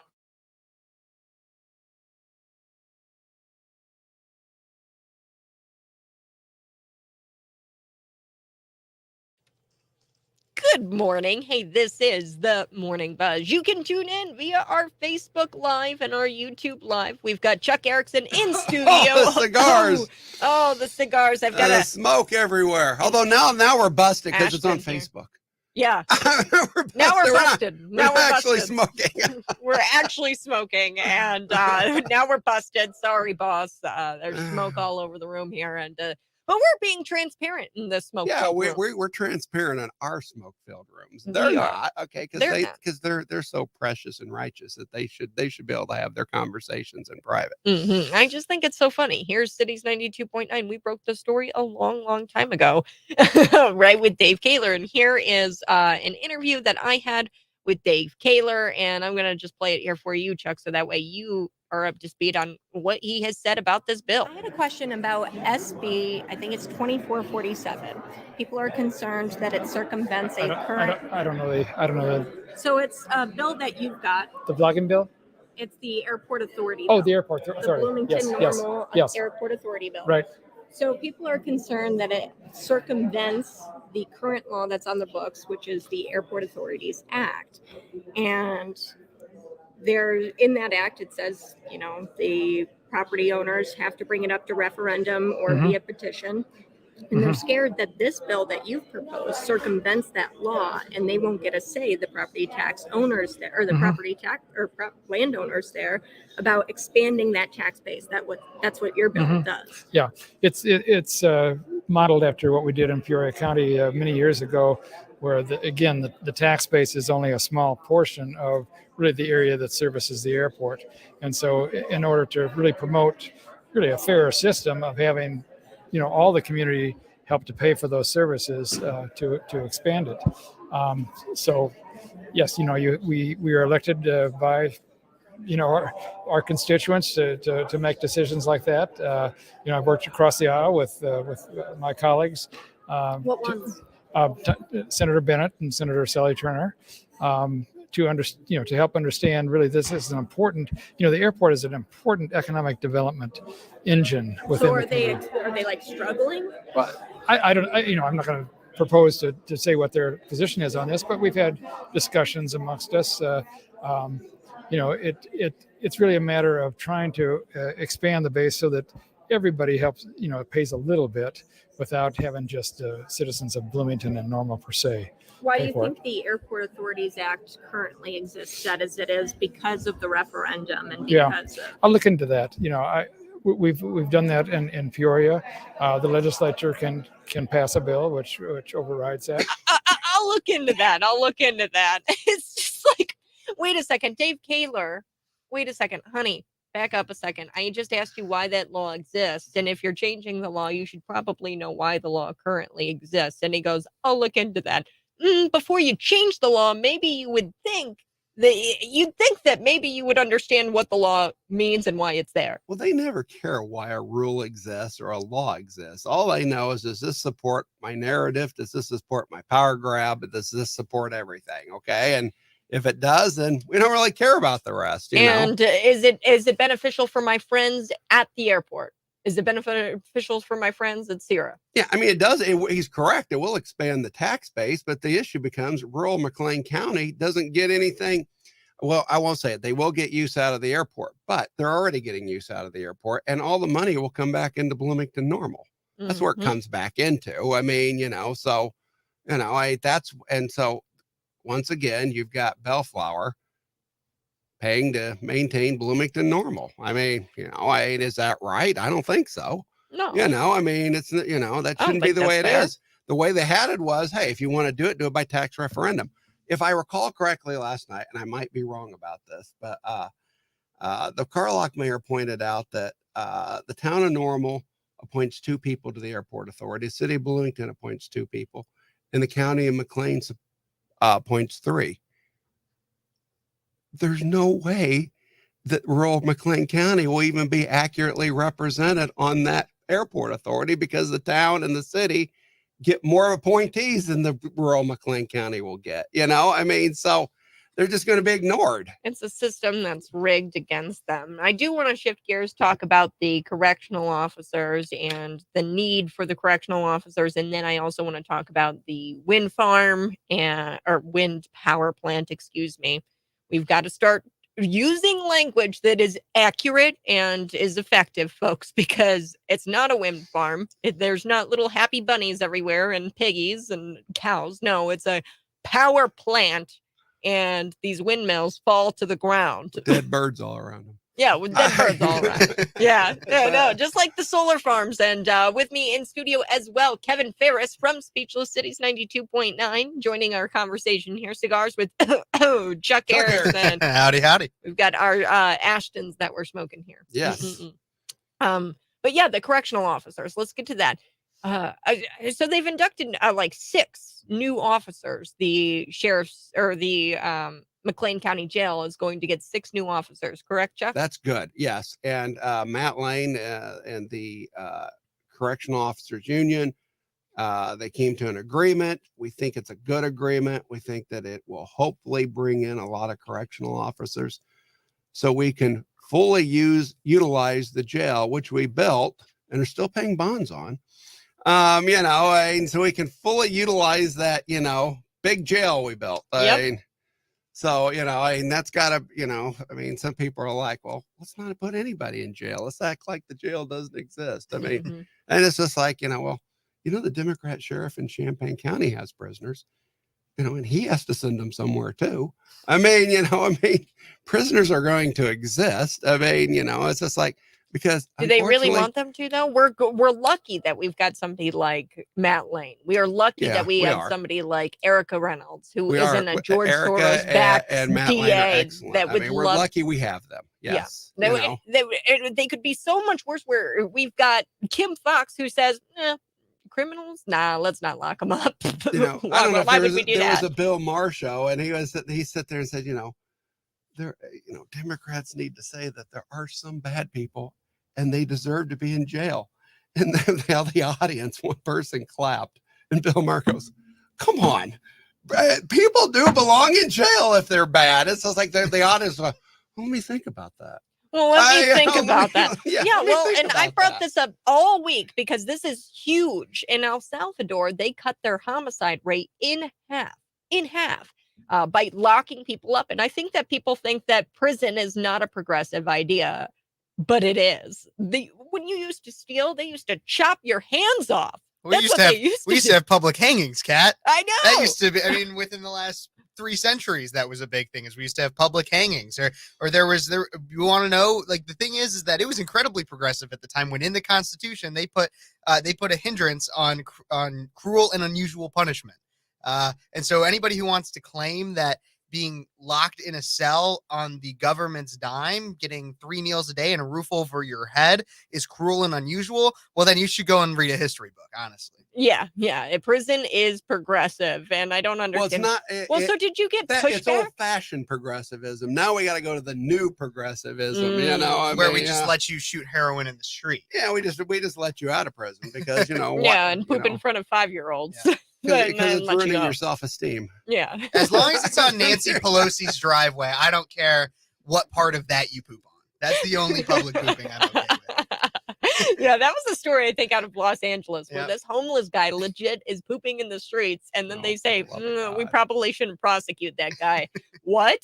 No. Yeah, we don't want him to feel bad about it. I wanted to ask, did you get pushback from Corey about the whole passing these? So what was passed for the correctional officers and getting more correctional officers? No, the Democrats did all vote for it. Okay, how long they'll continue to do it, I don't know.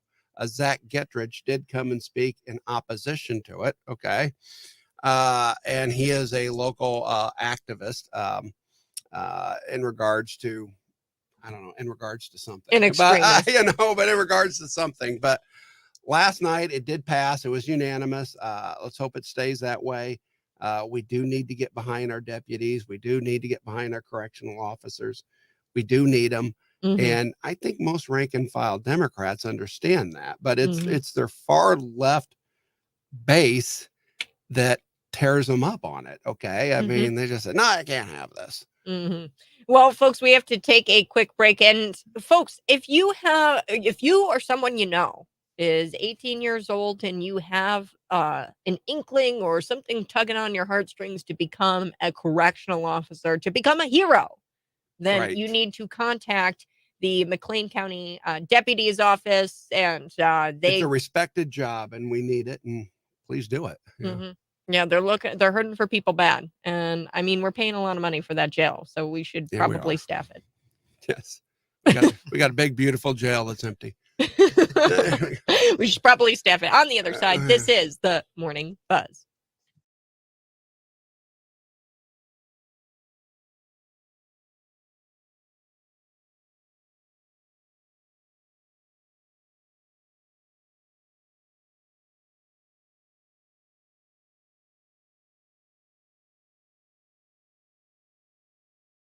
Okay. And listen, okay, let's do some reading here. Here's a comment. Don't smoke those cigars near the City 92.9 solar panels. I hear they're flammable. I agree with you both that wind and solar are not at all ready to be used the way politicians are promising.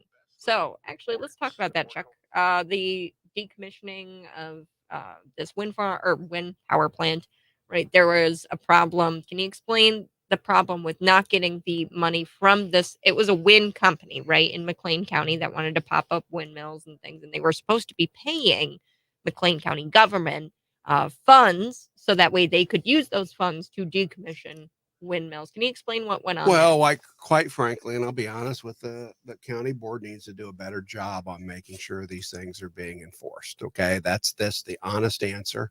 We need to stay on top of them. I'll be honest about it, but in this particular case, we were able to finally get them to put the money in the escrow. And that's what we wanted. Okay. Because we don't want that to be a burden to the taxpayer when those, windmills fall. Those, the killer bird contraptions, fall down. Okay. I mean, and they do fall down. They fell down in Ford County. And solar I mean, panels catch on fire. That picture, right? I mean, that picture is just on my heart and mind today. I'm just like thinking to myself, what idiot said, you know what? Let's just put an entire solar power plant on the rooftop where children are at. I just would. I don't know. I just don't think that anybody really knows how safe these things are, and nobody's willing to really have a conversation about green energy because they're all clouded by this whole nonsense. And I'll play it here for us. Hold on, let me play this. This is Joe Biden. I've got this audio where he says it's an existential threat, and the biggest threat right now to America is climate change. I'm going to share this with our listeners here. This is wild. Here we go. The single existential threat to the world is climate change. We don't have a lot of time, and that's a fact. They're even recognizing, finally, everyone's recognizing America. Ooh, feedback. No, yeah. So that was Joe Biden, and he says that the single existential threat to the world is climate change, and we don't have a lot of time, and that's a fact. What's funny is you guys, I don't know if you guys are old enough to remember, but Al Gore said that like about in 20, I don't know what year, 2000. And Rush Limbaugh had this countdown clock on his Facebook page, 6 years and 6 years and 255 days and 25 minutes until the earth all burns up. Okay. It's really funny that we bring this up because I was just watching that movie. You guys have ever seen that movie 2012? I was watching that last night. It was a whole movie that was based around the news, like the media firestorm about how the Mayan calendar predicted we were all going to die in 2012 and everything. And that's pretty much how I feel like this. It's fiction. It is a work of fiction where people just want to. It's a attempt from the Democratic Party to push their ideology in a way that fear mongers more than, and both parties fear monger in some way. Like, I'll be honest, both parties do. But the Democrats, when it comes to climate change, are creating an existential crisis that does not exist so that they can push through woke policy. I mean, look at what the Green New Deal was, Kat. The Green New Deal was a conglomerate and pork barrel of a lot of just crap policy, some of which had nothing to do with the environment. And yet it was all claimed that it needed to pass so that we could save ourselves from being underwater in 5 years. I love that they always come up with that 10-year clock, and then when that expires, there's another 10-year clock, and then they come up with it. Why don't you just make it a 30-year clock? I mean, save us the time with your 10-year clocks. I mean, because I hate to break it to the left, but you've said this before, and then when it doesn't come to happen, you just add another 10 years to the clock, okay? And then when that doesn't happen, you just add another 10 years to the clock, okay? It's the idea that eventually, just like any doomsday sayer or anything, if you keep saying it, maybe eventually you will be right, but it's not because you knew anything that I didn't. It will lucky. Eventually, it'll just be that you got lucky. Yep. I love this listener commenting. The Earth has climate cycles, and the biggest threat is that people push this climate crap. Yes. Well, you guys would remember they used to be pushed that we were all going to freeze to death. Okay, I mean, that was back in the Ice Age is returning, Yep. Well, as you said that, Chuck, we have somebody saying, I remember when the Earth was freezing in the 70s and it didn't work. Now it's warming. Now it's warming, yeah. Yeah, it's this existential threat, the global. If it gets cold, that's evidence of climate change. If it gets hot, that's evidence of everything's evidence of climate change. The climate is always changing. We'll be back. Hold on, guys.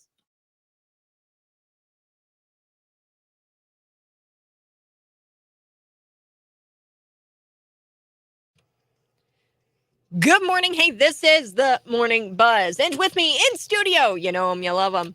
It's Chuck Erickson, the McLean County board member, and Kev Ferris is joining us. Oh, wow, it's real smoky in this studio. It is smoky. Sure Don't be watching our Facebook Live or anything. Yeah. Don't be watching our Facebook Live.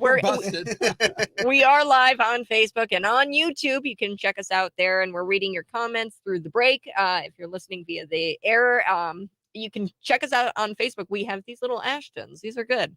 Ashton cigars, and we're smoking some big cigars. We're catching up on McLean County board news.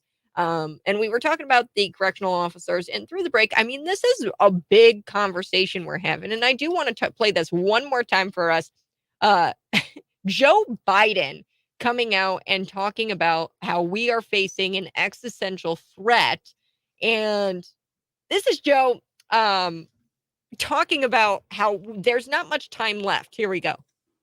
The single existential threat to the world is climate change.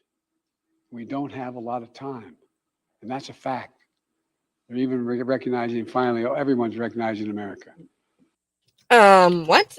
Well, and then also, we have these solar panels that look like a fire, broke out on top of them. Maybe not the solar panels themselves, catching on fire. The Pantograph's headline this morning. There was a fire that broke out on top of the solar panel. Yeah, just a random fire that just broke out on top of the solar panels. Crazy.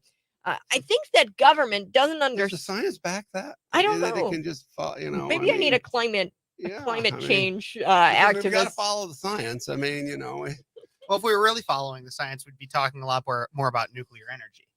yeah, we would. Yes, yes. And JB hates nuclear energy, and he's talking about possibly bringing it back and stuff like that. But he was going after the nuke plants here in Illinois, and we are actually known nationally for our nuclear power plants. I grew up near one, and That explains a lot. yeah, I'm yeah. just How giving, I'm goofy just I giving am. you a hard time, Kat. But Now we know. Now we know. now we know. Yeah. So the headline today coming out of Pentagon, and I think that I want to talk with Chuck Erickson about this wind farm thing. So their wind power plant, excuse me, where these escrow funds, right? They were supposed to be funding this escrow fund where they used the McLean County government used those funds to decommission wind farms, but this wind company wasn't actually putting money Wasn't into putting the money in the escrow. Okay. And the wind companies have been trying to get out. Well, we just want to do a letter of credit. And the county board has been good on the aspect that, hey, no, we're not doing letters of credit. You're actually putting money in an escrow account. Okay. We're not chasing that money down at some point in the future. We want it in an escrow account. So we've been good at that. Now, where we haven't been as good staying on top of them, making sure that these companies are, and I'll just admit it, we haven't been. But we're working on that and trying to make certain that these companies are putting money into these escrow accounts. Now, state laws come along and said you can only require so much at a certain time because the leftists, they want the wind farms and they don't want you taking all their money up front and putting them in escrow accounts. Okay, because we got to have them. Mhm. I mean, Gotta have it. if they don't work out, is the state going to come in and pay for the deed? Don't think that'll ever happen, but that's the way our state is, Well, and that's my concern here, especially this morning waking up to the news, and you've been hearing it about these solar panels catching fire. I don't know the exact reason why these things would have caught fire, but the picture says it all. These things caught fire on the roof of this Olympia High School. And my question would be, is that going to be on me as a taxpayer? And who passed this? Who passed the idea of, yeah, let's put all of these let's put an entire power plant on top of a roof of a school where children reside. And, when you see those fires, your head jumps to the worst possible scenario as a parent. You see it, your kid could have been in a fire. And luckily, they were all evacuated safely. The staff was evacuated safely. But that's where my head goes. I'd say, well, what if it was much worse than what it actually was? And it could have been. They're going to have to investigate and follow the science. But if the science leads to that it was the solar panels, then it'll be a story that will be buried. Absolutely. Yes. I mean, if that's where the science leads, then they'll bury the story. Because what matters more than the science is the narrative. The narrative. That's the biggest thing, is that you'll follow the science, but as soon as it crosses with the narrative and doesn't fall in line with That's it, a good way to put it. Yeah. then it's gone. It's buried. So we're willing to change. We're willing to make policy. We're willing to put these solar panels up there, even though they might not be safe. And the science says that they're not safe, even though they might not be. We're willing to put our kids in jeopardy of burning alive in a school district, in a high school, to keep the narrative there. Yes. Yeah. Well, that's essentially what they're saying. I mean, there's so many other instances in which the left decides to sacrifice our children for the sake of the narrative. I mean, look at what just happened in Hayworth a few weeks ago. There's so many instances. Cuties on Netflix. The consistent every other week we hear about a drag show that happens. I mean, they want to blame everything on a gun rather than actually putting armed members in the schools to actually protect our children. We do it for everybody else. Why not our children? No, the thing is that they don't want anything that, like I said, will intersect with their narrative. And so they have to. It does not matter. Any life lost is just a means to the end of the narrative. It's not important enough as the overall arching message that they're trying to push that'll ultimately lead to the tyranny of American citizens. Yeah. Yeah, well, and you saw it with this passing of these windmills. Do we really know what we're doing with the passage of putting solar panels on top of schools? Do we really know what we're getting into? And I just hope that this story doesn't get buried along with all of the other ones. We have to take a quick break, but when we come back, I want to finish it out and talk about this green weenie type movement. We're gonna get to some of your comments. This is the Morning Buzz, and then I also want to talk with Kevin Ferris about your show. It's gonna be on Sunday from 3 to 5. You guys won't want to miss it. This is the Morning Buzz, and check us out. We're on YouTube Live, Facebook Live, and we've got more content for you there.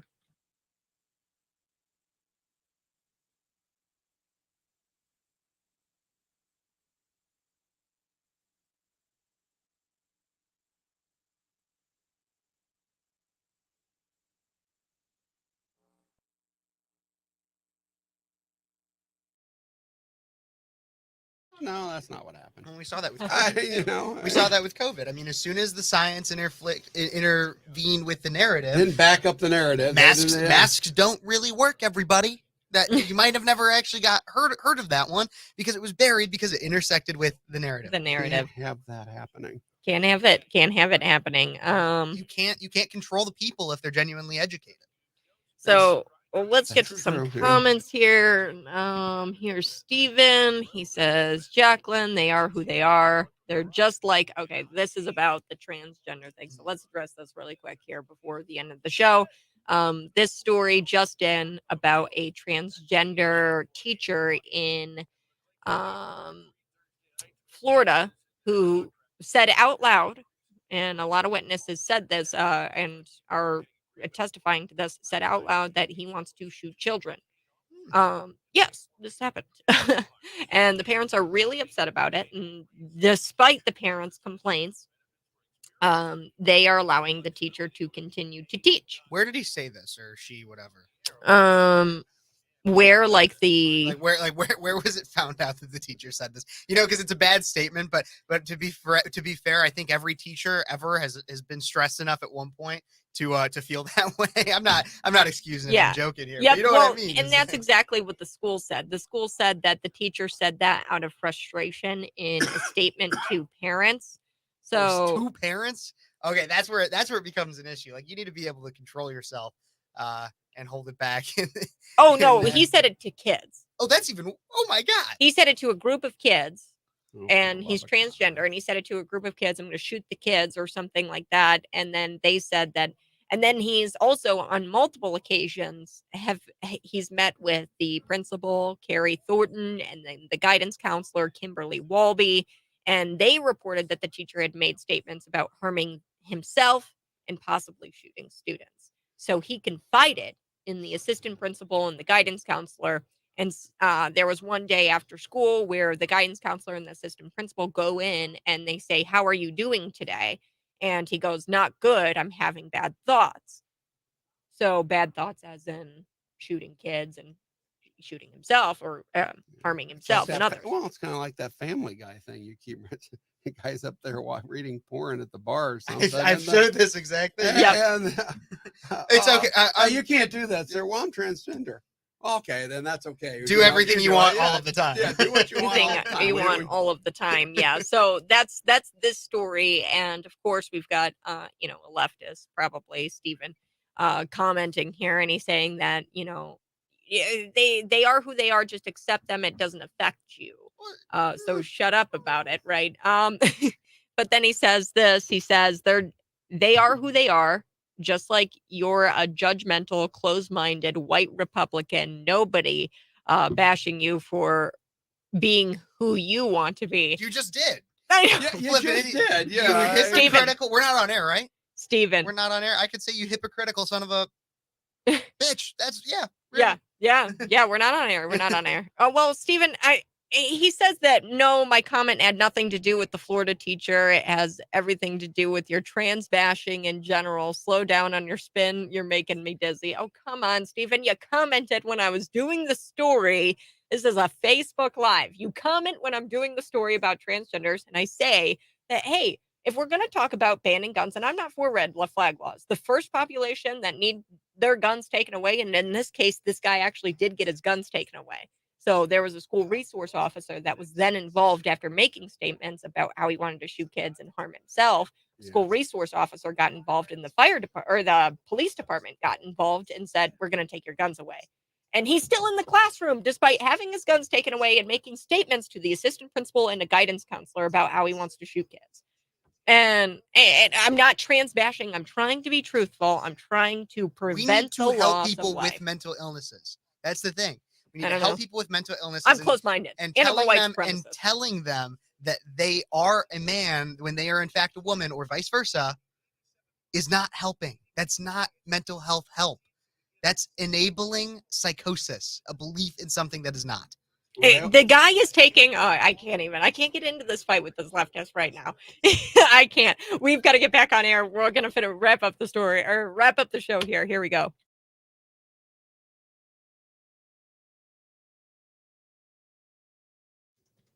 Good morning. Hey, this is the Morning Buzz. You can text in at 309-451-9299. And you can watch us live on Facebook and on YouTube. We are there and we're having conversations with you. We're definitely looking at all of your comments and interacting with you. You can interact with us. We've got Chuck Harrison for Cigars with Chuck. So that happens every Friday after the county board meeting. County board meeting. Yep.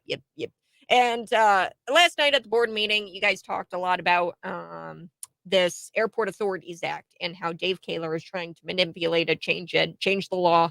Well, actually, it wasn't even on the agenda. I mean, the way it came up was at the end of our meeting, people can come and speak about non-agenda items.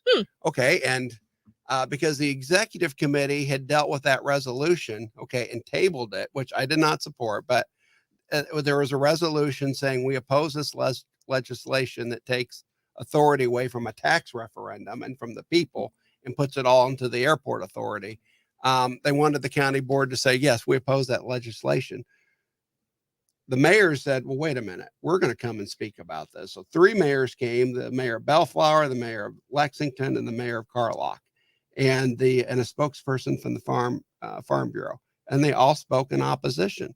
And if you get a chance to read Kevin Woodard's article in Cities 92.9, he did a really good job covering what they said.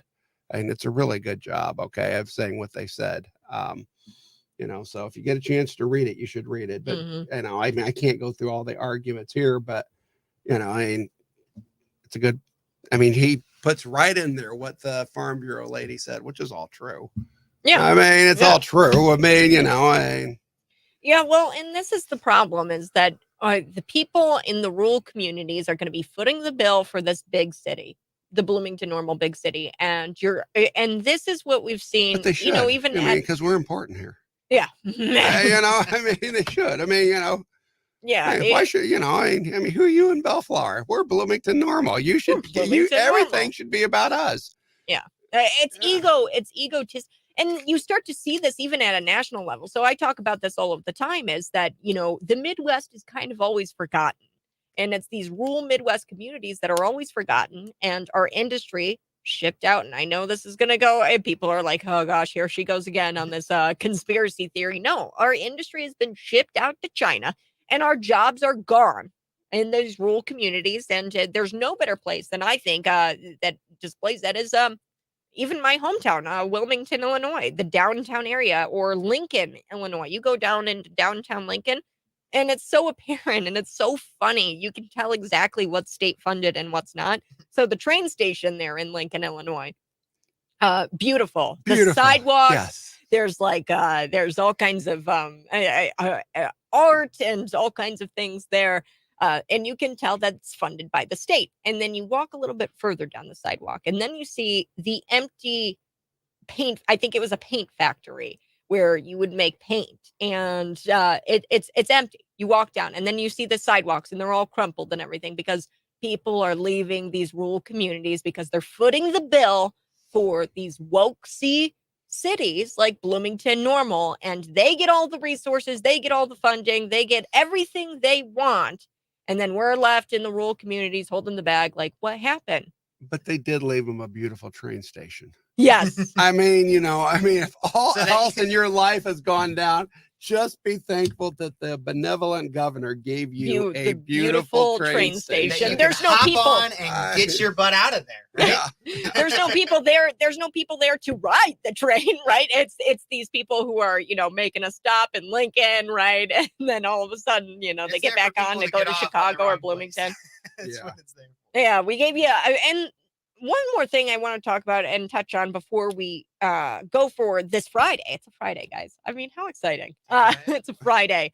You guys are going to want to catch Speechless on Cities 92.9 Sunday 3 to 5. So, Kev, what are you going to be talking about on Speechless? Look, I got to be honest, Kat. I have no idea what I'm talking about this Sunday yet. I've come in here before, and you'll Don't ask say me that too question. loud. You have no idea what you're talking about. Yeah. I don't know yet. Play that I don't know part, yet. We're going to get the No, leftists I- screaming. Well, I don't know yet because it's a Friday, and so there's going to be a news dump today. Yep, we know it. There's going to be little things that are coming out tomorrow and Sunday. But what I am telling you is, you guys can all go follow me on YouTube now. Not only do I have my show on Sundays from 3 to 5 here on Cities 92.9, I now have a robust YouTube channel, Speechless with Kev Ferris. You can go look it up just like that, Speechless with Kev Ferris, and you can find me there. And on Wednesdays now, I'm going to do a halfway through the week news update, because I just realized that there's so much that goes on. And so I did one this last Wednesday about the update on how Bud Light actually is going broke.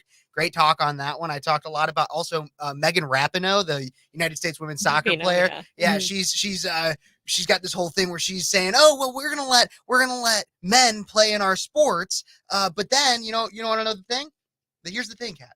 The thing is that she's not even playing soccer anymore. Yeah. And so how will this ever affect her? You think It that won't. you think that that she would let a man take her spot on the United States women's national team? You No. want to know how I know she wouldn't? Because back in 2017, the under 15 boys team in Texas beat the crap out of our World Cup winning women's team. So under 15-year-old boys can beat the women's team in soccer. So And- no chance she would ever let a man play with her. And with that, what I want to do here is share with our listeners this little clip from Family Guy. Love Family Guy. I've been playing it here this morning, and it's absolutely hilarious. Let's take a listen here. Here we go. Excuse me, ma'am. No.